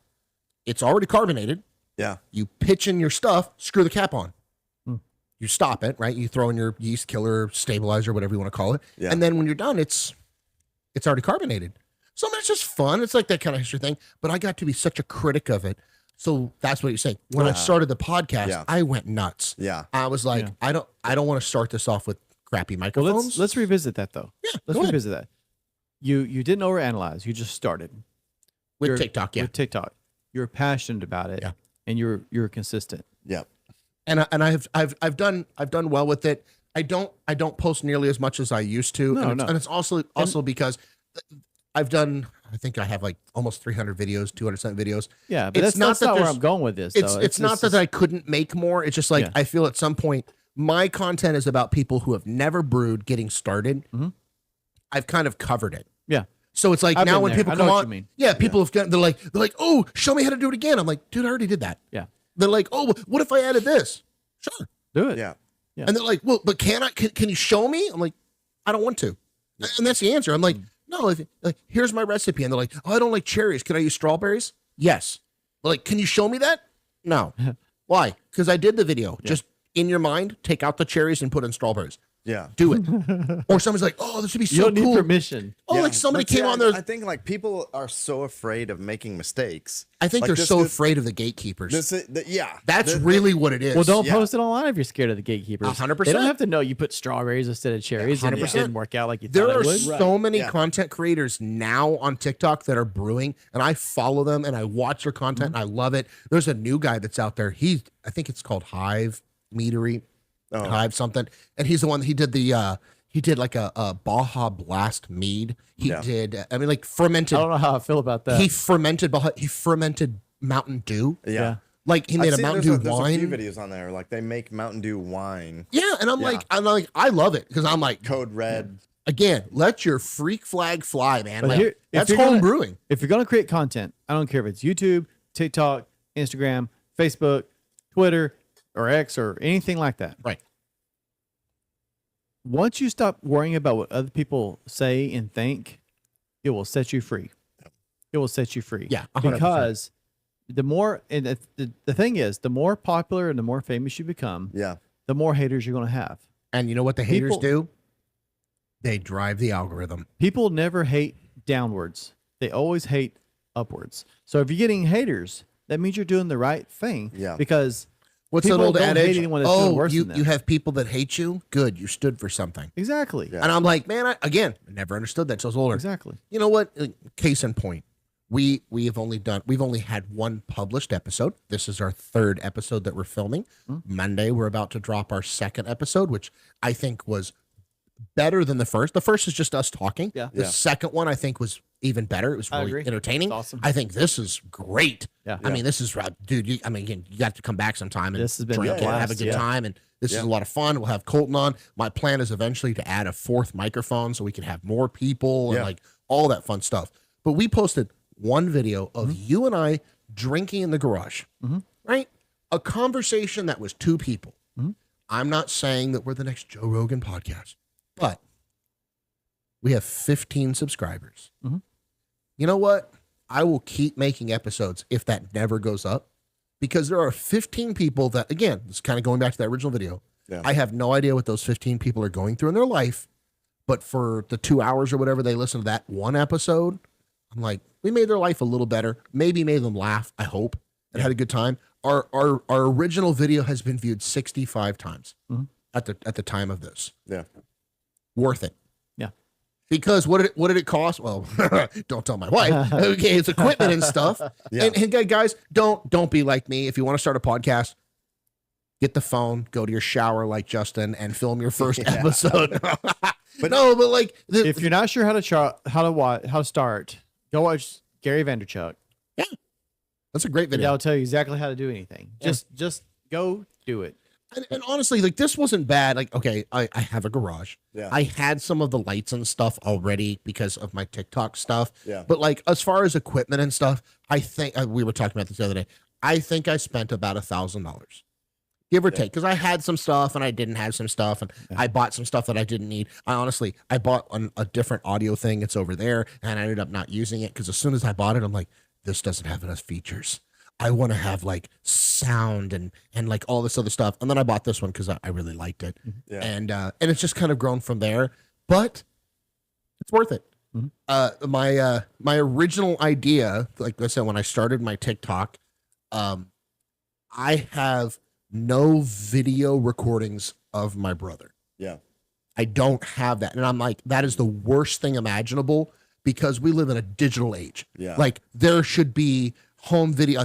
I have more home videos of him as a kid than as an adult because you don't think about it. Yeah. I started my entire TikTok channel so that one day when I am gone, when my kids are old enough to drink, they can learn how to brew from dad. That was my whole point. Nice. I hope they enjoy brewing or whatever. Yeah. Some people want to bake or whatever their thing. Even if they don't, Yeah. they can watch their dad, listen to him talk. I have 90% of my videos, I'm talking about my kids too, and it's unrelated but like, related. I have paintings all over my house. Yeah. That my grandmother painted, and not because they're good paintings. Honestly, don't come after me, Granny. She was not good at painting. Yeah. Right. But I can go up there and look at it and be like, this stroke was done by someone that was alive and I love dearly. I have one painting of my brother's. It's in my living room. Yeah. So that's why I keep on. It's not because they're good. I think paintings. the painting sucks. The reason why I love it is he signed the bottom. Yeah. Actually, like most of the books on that shelf, I actually had a massive book collection years ago. And then when I went through a divorce, I was like, okay, I don't have a house. I don't have anything. I put it all in storage. My storage building flooded. I lost all my records. Man. I lost all my sucks. comics. I lost all my books. Genuinely, like when I went through a divorce and got remarried, I started with nothing, which is when I was telling my wife, I was like, it's really funny. We've been married for 7 years. Yeah. I was divorced for 2 years before we met. And I told her, I'm like, that's almost 10 years, 9 years, right? Yeah. I'm like, look at how far life has changed in 9 years. Oh. Nothing I have. Yeah, insane. None of it. Nothing in this room I had before that. My cars, my motorcycle, my brewing equipment, my friends, everything. And my son, we have a 6-year-old, like all of this stuff. And I'm thinking how fast things change. It's unbelievable. But same thing, like most of these books, these were all my brothers. Like, and I love, so I actually have quite a few. I have a bunch of Tom Clancy novels in the other room in here. Those are mine. Yeah. All of these Tom Clancy's, these are all his. Yeah. And I'm like, that's why I have them. I've already read them all. I probably won't read them again. Yeah. But that's why I have them. They're his. Yeah. But they're his, exactly. And that, like, the community, the side of brewing or cigars or just friendship in general, like podcasting. This doesn't predate. This will live on long past us all. Yeah. That's why I want to do it. Exactly. I want to. So I think what you said earlier is if you just let go, you're like, don't pay attention to the people who are, trying to be haters or whatever, and just, follow your passion. I think that applies to anything in life, not just like podcasting or whatever it is, I mean, cigars and pipe and all that is the same way. It is something you can truly enjoy alone or as a group. Yeah. I went through high school. Yeah. Terribly depressed. Yeah. Because I was so afraid of saying or doing something stupid and being made fun of. Yeah. And once I don't know what happened or when it happened, but once I got over that, I was very introverted. Yeah. And now here I do podcasts. I'm like, he's like, I was such an introvert. He's like, I'm such an introvert. He's like, you help me film the content and I'll go home and spend the 14 hours editing. I'm like, and I tell him all the time, I'm like, dude, I feel so bad. And he's like, no, it's actually what I want. Yeah. I'm like, okay, cool. This is the greatest co-host I could ever have in my life because I get to do the part that I like, which is I'm just going to be fun and have a good time. And then he's like, cool, I'll do the backside. I'm like, okay. But once I got that realization, man, it was you let go of that, and that's when life begins. Yeah, I mean, like, and because everybody gets stuck in that high school mentality of like trying to fit in or whatever. I think it's just maturity in general. Yeah, it's that old adage: "There's 2 lives every man lives." The one you live, and then the one you realize this is the last one you'll have. Yeah. Right? Like there's a certain maturity, there's a certain level that you get to, like an age, when you realize I'm not here forever. Yeah. And that's where I think it comes from. It's like people can say, I don't care what people think anymore. Yeah. Yeah. I finally have hit the point where I'm like, I can be genuinely me. Yep. My 5, 6, 20 friends are gonna love me no matter what. Yeah. Yep. I might lose 1, I might gain 5. It's not going to matter. My family knows who I am at this point. Yeah. My haters hate me, and the people that love me, and I hope they outnumber the people that are going to hate you. you, going to hate you. Yeah. And people that are your friend because you're fake aren't really your friend. That's true. They're in love with a fake person. Well, yeah. So, and you and I have talked about this. So, I grew up in a very, very small religion. He always says that. So, I was raised Jehovah's Witness for 23 years. Yeah. And then I left the religion. Not too long after that, then that marriage didn't work out. We were married very young within the religion. Yeah. My marriage didn't work out. We went our separate ways. God bless her. Yeah. Anyways, I've now remarried. I have an entirely different group of friends. But it's funny because, like we were talking about, other than my immediate family, and I mean that as so I have 2 brothers that I grew up with. One who's passed away now. My mom and my dad. That's all the family I really have anymore. Yeah. It's not that I don't, like, I have uncles and cousins and aunts and everything else, but like my cousin got married. I wasn't invited to the wedding. Yeah. It's that kind of a contentious thing. My immediate family, hell, we all just went to Mexico on a cruise.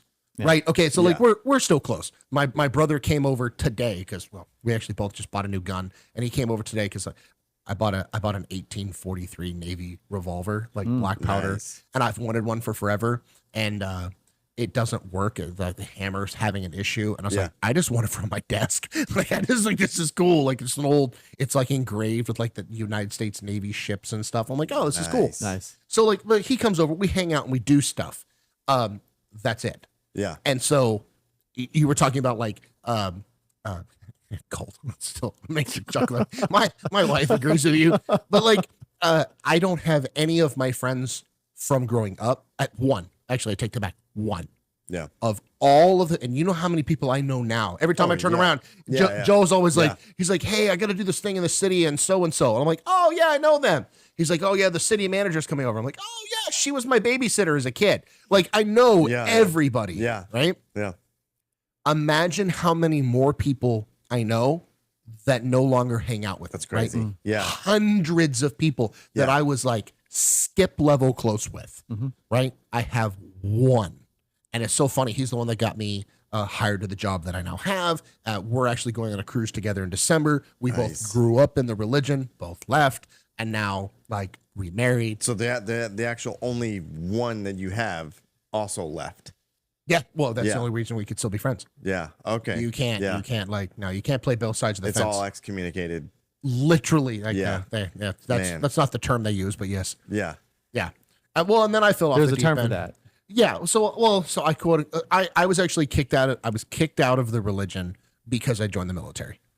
Oh, okay. That was why. Oh, okay. So when I left, it was so funny. I left. I went to the oil field. I started smoking. I started all the other So quote you get unquote kicked out. all the other do they send you, sinful like, an behavior. informal letter, like a Oh, do you get like a To whom it may concern. Yeah. No. They asked to meet with you, and then it's a very like judicial process. There's like a person who's like there to like take notes, and then like one person that's gonna like be talking to you, and then another person that's like the witness, and that comes back from like biblical times. Like there has to be three. Like I forget the scripture that's about it, but it's like there has to be three people present. Because if there God, I'm gonna forget what it is, but there's literally a scripture that says like if one person sees it, you can't be held accountable. If two people see it, it could be an account. But if it's three, then it's right. So they have to have three people, and then they come and they're like, they literally. So it's like a little mini court that's going on. Yeah, that's what it is. Very judicial. I joke with you, but that is so cold. Yeah, well, and so I'm sorry. and then it was so funny because I'm like, okay, cool, yeah, I'll meet with you, whatever, it's cool.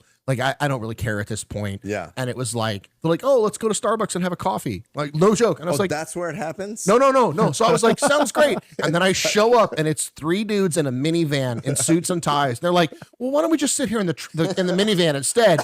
And I'm like, weird, but okay. I saw you at the strip club last week, Bob. Right. Well, hold on. Was there like drama? No. So legitimately, they like you get in. They're like, thank you for meeting with us. I'm like, yeah, cool. I mean, it's like a Tuesday. Like I'm not doing anything. Like, what's up?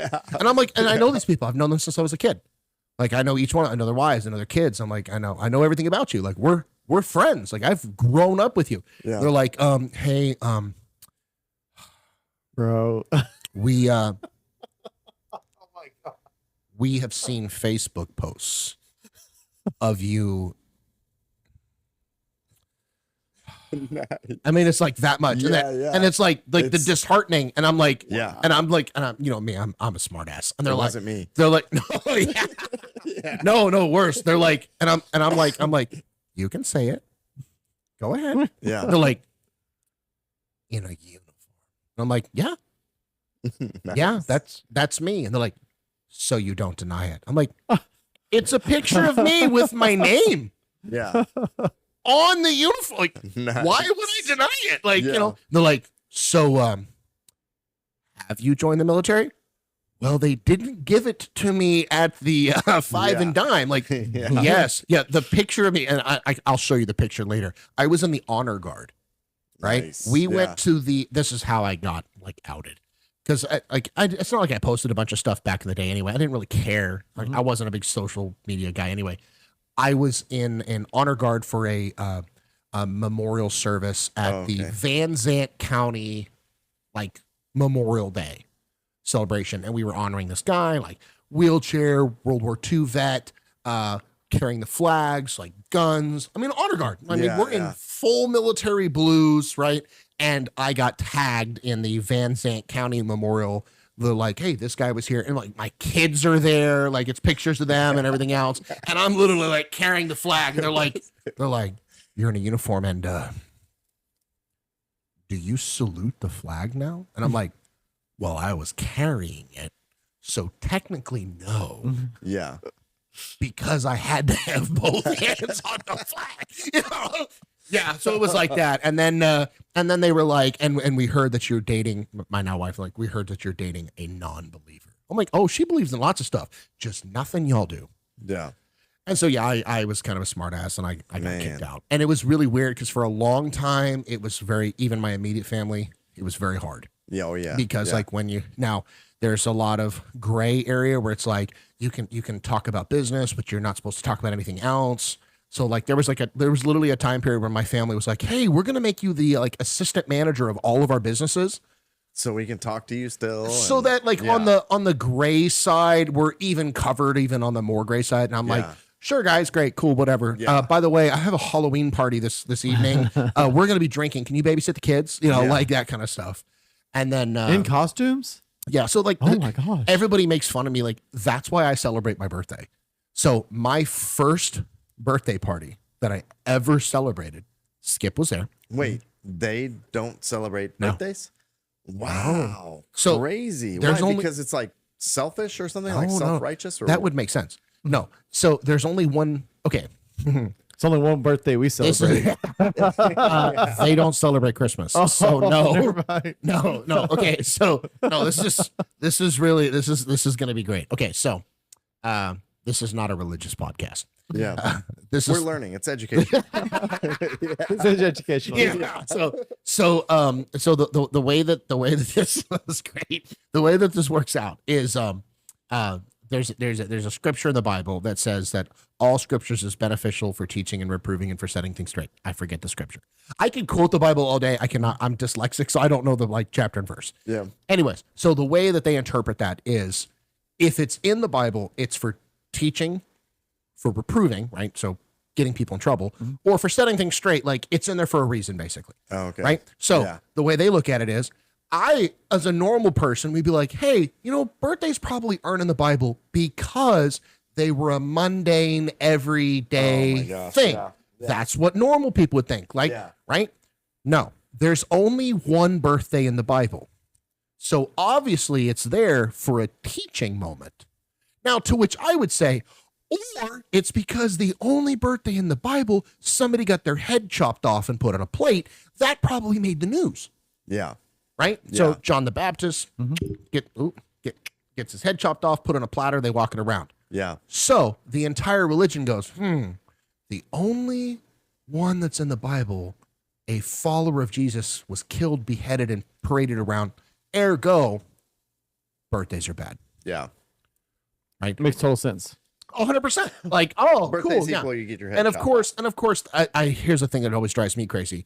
The reason why we don't do Halloween, let's be honest, the Halloween, it's worshiping the dead. Everybody knows that. It's you dress up as goblins. It's a little creepy. It's a little creepy. Okay, right. Okay, like that one, I'll give you. Okay, I'm not gonna even try. Christmas, they always say it's a pagan holiday. Of course, it's a pagan They're holiday. all pagan holidays. It's my favorite pagan holiday. All holidays are pagan holidays. All holidays are pagan. Okay, but here's my favorite thing. Okay, to which one day when I was still in, I made the mistake of thinking, and I said one day, I was like, hey, we have this big problem with like all things pagan, right? Like, we don't do these holidays because they're pagan. They don't even do Mother's Day because like it ties to pagan stuff. Oh, wow. Which I'm like, no, it doesn't. It ties to like some lady in Illinois that started it and then later tried to cancel it because it got commercialized, and then the like Hallmark and the flower companies literally put her in an insane asylum so she couldn't go to court and get them to not make it a federal holiday. Great. Like, that'd be a whole episode. So right, all of the stuff. They don't do Father's Day. They don't do birthdays. They don't do Christmas. No holidays. The only thing they do is Passover. That's it. Right? And we're not Jewish, but they do Passover. Anyways. Man. So one day I say, hey, I've got a question. They're like, sure. We don't do anything pagan. No. I'm just curious because Christians don't have wedding vows or rings. That was a pagan thing. Like the wedding ring, I mean, if you research it, that was a pagan tradition. Yeah. It came from the Viking bandings and promising and bindings and all this other stuff, and the swearing of oaths. Yeah. Right, which are vows. That's what an oath is. It's a vow. Yeah. And looking at each other, sealing things with a kiss. That actually goes back to the pagans. Like all of that kind of stuff. And so I said that, and they're like, No, I'm like, well, none of that's in the Bible. Like nobody got like Jesus goes to the wedding, turns the water to wine. Which I'm like, right, like all this stuff, like, and it's a party. It's a party, and I'm like, and they don't say anything about them, kissing, putting on a ring, or anything. I'm just saying. So there's a lot of that kind of stuff. What about the days of the week? Like Thursday. No, you have to say it right. Thursday. Yeah. So it's actually funny. It's kind of like I go back all the time with my wife. I argue with her that I want to go back to a 13-month calendar because, like, did you know this? Like, No, it should actually be a 10-month calendar. 13. 13? 13. So everything is based off of 13 mathematically in science and everything else. There are 13 constellations, not 12. That's a procession, right? Yeah. Originally there was 13 months. And it makes perfect sense when you start thinking of how the church at the time adjusted the calendar. So right? Why do we call it September? 8. Should be the 8th month. And Sept 8? No, it's 9. Oct. September should be the 7th month. 7th, yeah. December should be the 10th month. October should be the 8th There you go. month. Yeah. So what? December, 10. Yeah. These are all Roman. It's all Roman. Yeah. Right? Okay. And so they started adjusting it. Why does July and August have more days than the others? Well, they do now because Julius and Augustus, the Caesars, said, hey, we're going to take days from one month and we're going to put them in another. They started shuffling things around. Everything operates in 13. The moon is on a 13-day cycle. Right? Everything operates off of a 13-day cycle. There's a great crazy. There's a great thing where they actually go through with, like, which months are the ones that they took out, why there they would be did less days in every certain months. Every single month would have 28 days. And there would be a whole nother month added. Right, because every single month would have 28 days. Yeah. Okay. Why would a month have 28 days? Interesting. Nothing should have 30 days, 31 days. None of that makes sense. So every month should be like February. The 13th zodiac, I forgot what it was called, so I had to look it up. Ophiuchus. Yeah. Well, so why does the moon operate on a 28-day cycle? Why does a woman ovulate every 28 days? Every single thing in nature, celestial bodies, everything takes place on a 28-day cycle. All of the festivals were 28-day festivals. All of the Interesting. The reason why they changed all of it is because it was pagan. Okay. They literally established a new calendar and said, hey, we're not going to do this because, and that's why, like, in case you're curious, why does Passover move every year? Well, that's also why they think we're missing 100 years. Because when they formalized all the calendars, whatever king it was at the time, he wanted to be king during the turn of the millennium. Yeah. So he literally moved it. Yeah. Yeah. There's all kinds of stuff like that. But that's what this podcast is about. We get into all that kind of fun stuff. The whole. Hey, it has been almost 4 hours. You probably need to. Oh, it has. But I want to finish with one question. No, please. We got to do this again. This is the fastest we've gone through. It is. I kept checking your to see if it was still recording. It's like, holy cow, is it still going? Dude, I'm sorry. Like, guys, making content on a podcast. Well, so, okay. In our defense, we started later, so I'm not thinking about it. But it would be 10 normally. It would be 10 o'clock normally. So I'm sorry. I'm sorry if we kept you out too late. Oh no, you're good. You said your grandpa gave the advice that it only cost $1 million more. He was not in the church.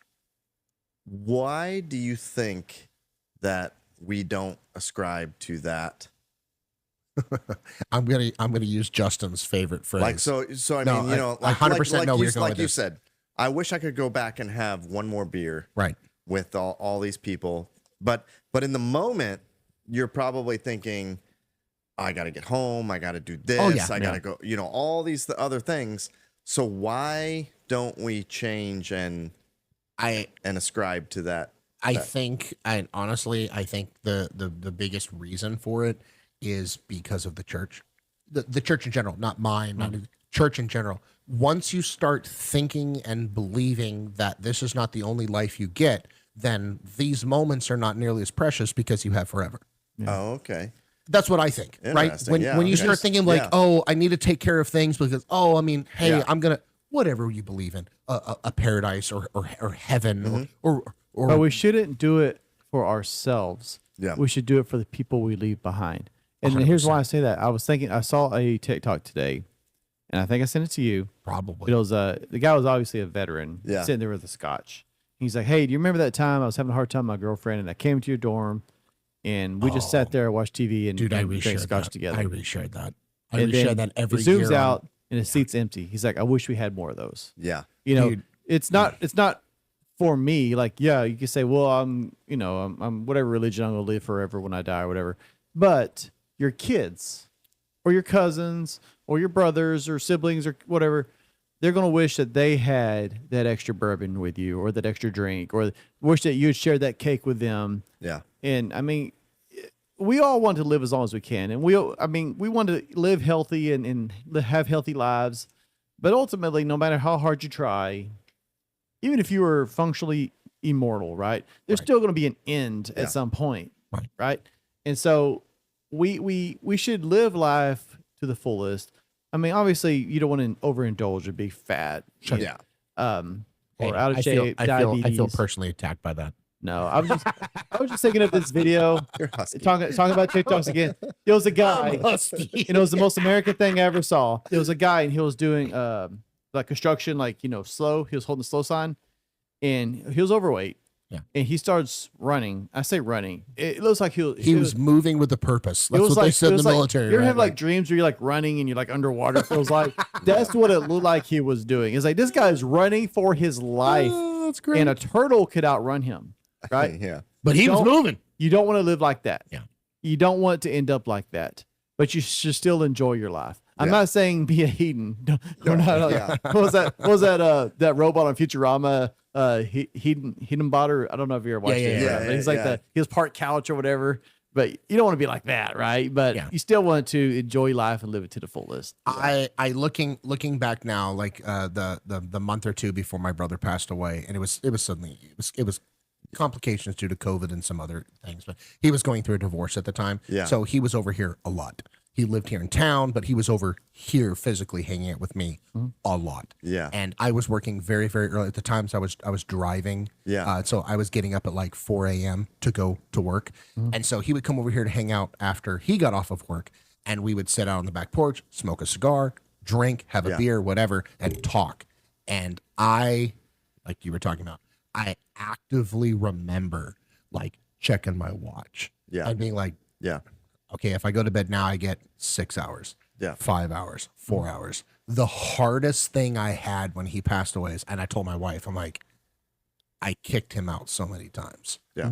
Because I was like, and I remember like, hey, dude, I'm sorry, man, love you, but like, I got to go to bed. Like, I'm going to get, and I told her, I'm like, all the pointless times that I pulled all-nighters on the fire department Yeah. and I got no sleep and everything else. Of course, you don't think about it. You're right. Yeah. You don't Yeah. know. You don't know that this is going to be the, like, I hate You'll that I never know. Yeah. I hate that I know the last beer I had with my brother. I will never drink that beer again. Because like it will be tarnished, it will be ruined. I cannot go back there. But Yeah. now looking back, now like this kind of stuff, like I will sit here with you guys until 2 a.m. Yeah. I work tomorrow. Yeah. I work both jobs tomorrow because I Yeah, got to work yeah, with you yeah. and I got to work my other job. But like, I don't care. And my wife's like, what, she's like, why? You're like, oh, you're going to be tired. And I'm like, no, I won't. It's kind of like that whole adage. It's like, he's not heavy. He's my brother, right? Like the firefighter mentality. It's like, Yeah. oh, I can do anything. Yeah. That's why now. To answer your question, like, that's what I think it is. I think I am in I'm in my second life now. Yeah. I lived my first life and now I'm in the one that I realize I only have one to live. Yeah. And I think, like, unfortunately for me, I think it took a tragic event for me to really feel that way. Yeah. To what would you say, like, establish my own mortality. Yeah. When you look at somebody as your hero, and then your hero, you outlive them. Like, I didn't realize, like, I'm the baby in my family, right? Yeah. I am the baby child. I did not think about the fact that statistically, I'll outlive every single person in my family. Yeah. I didn't even, I'm like, that never crossed my mind. And now I'm like, damn. So now when my dad's like, hey, I was thinking about going to move this piece of furniture. Can you give me a hand? Absolutely. Yeah. Yeah. Hey, I got to go buy this part for the car. Where should I go? Come by, pick me up. Let's go get it together. Yeah. Or my dad, when he's like, he comes over to whatever, do something. I'm like, want a beer? Like when you're here, I'm like, let's have a beer. Let's say like, or I'll send him a funny video or something. I'm like, I didn't think about that. Yeah. And now I'm like, with everything. Yeah. Right. So- or even with you guys or Yeah. with anything. I'm like, I'm in that second life. That's how I would answer I think that. that's like the the perfect example to say, sit down, have that cigar, have that other beer, Amen. and just enjoy it. Amen. Because I mean that's the whole reason. I think, like I've always said, like I wish I had 500 lives to live, because one is not enough. Yeah. You can't experience. But you know there's what? So But much life. one can be enough when you But realize you have one to live. But when you only have one, That's the you preciousness. better make it count. Exactly. man. There's You an better ancient make it count. concept Yeah. that unfortunately we don't Talking about the thing with the trees. know. We've it's not even a thing anymore.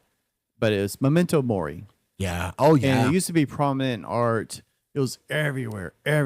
And it's Latin for basically remember you will die. Remember death. Yeah. So all It's the old ancient the like original stoicism. the We don't think painting, it about is. it anymore. It is the Yeah. original stoicism. And it's not like meant to be depressing. No. It's meant to be like, You know what's so funny? anything that- with a skull in it. I told my wife about that. I was like, I legitimately, I don't have any tattoos. And she's like, you want to get a tattoo? And I was like, I 100% do. She's like, what do you want to get? So I want to get a skull that says memento mori.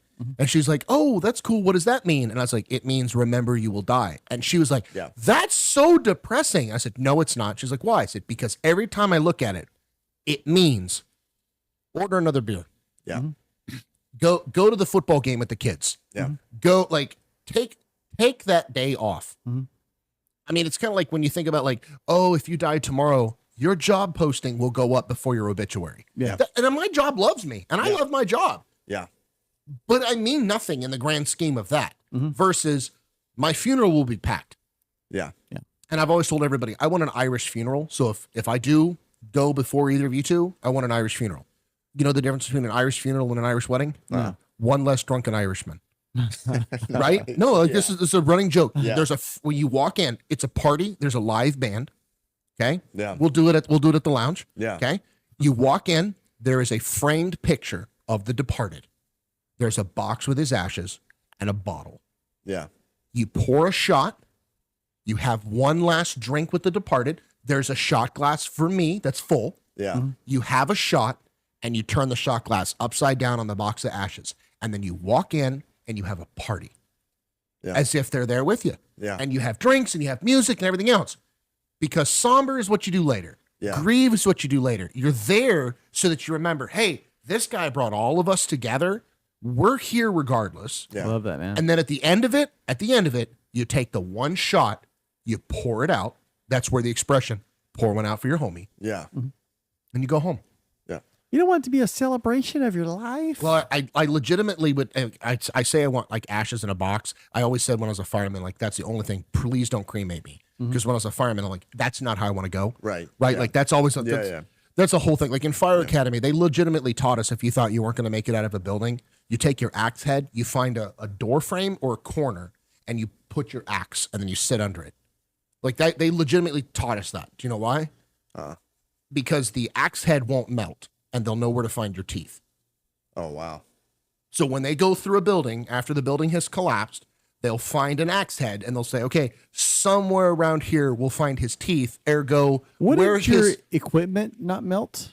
Oh, it's all gone. Everything's gone. Your suit and everything? Oh, my suit was only rated to about, depending on like, first of all, direct flame impingement. No, if you actually got fire on you, you caught fire in a heartbeat. I caught fire several times, but like, yes, that's pretty cool. But anyways, like everything melts. Your suit's rated to about 2,000 degrees. Your faceplate's rated to about 900. Maybe degrees. like your steel tank or something. It's gone. It's There. fiberglass. Yeah. It's all gone. The aluminum really? melts. Everything's gone. Oh, it's not like a steel tank. No. Oh, okay. Wow. But yeah. Anyway, so like on a less depressing note, yeah, that's, No. but I said like it's Yeah. either that or I want to go, and like I told Skip, I'm like I want to go like Darth Vader, put my body on the pyre, Yeah.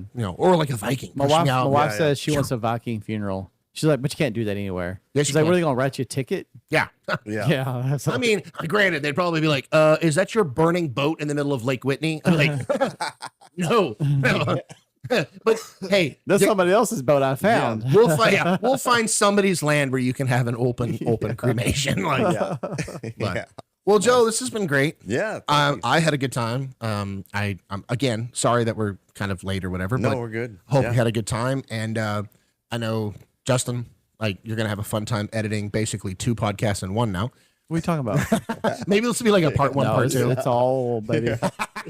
All or none, baby. Yep. And definitely we'll have people check you out on sure. Ember Cigar Co. Yep. Check him out on Facebook, not anything else because he's not on it. Yep. But I'll check drop out a his link in website, the and you can in the order. video description. And you can order cigars, Yeah. right? Yeah, So that's a cool stop thing. by if you don't know anything about cigars or anything. We'd be happy to educate you. And like we were talking about earlier, there's no insecurity there, so don't feel like you have to know anything. I know coming nothing, in, and you teach me every day. Yeah. So, yep. All right, guys. Well, thank you so much, and I hope that everybody had a fun time. And then It's been a blast. It's I've been been a looking forward to blast. this. and hey, and I like the new background. And next week we'll have to have somebody else. Maybe we'll do a couple. I don't know. We'll have some fun. Yeah. Sounds All right, good. I'm gonna hit the button.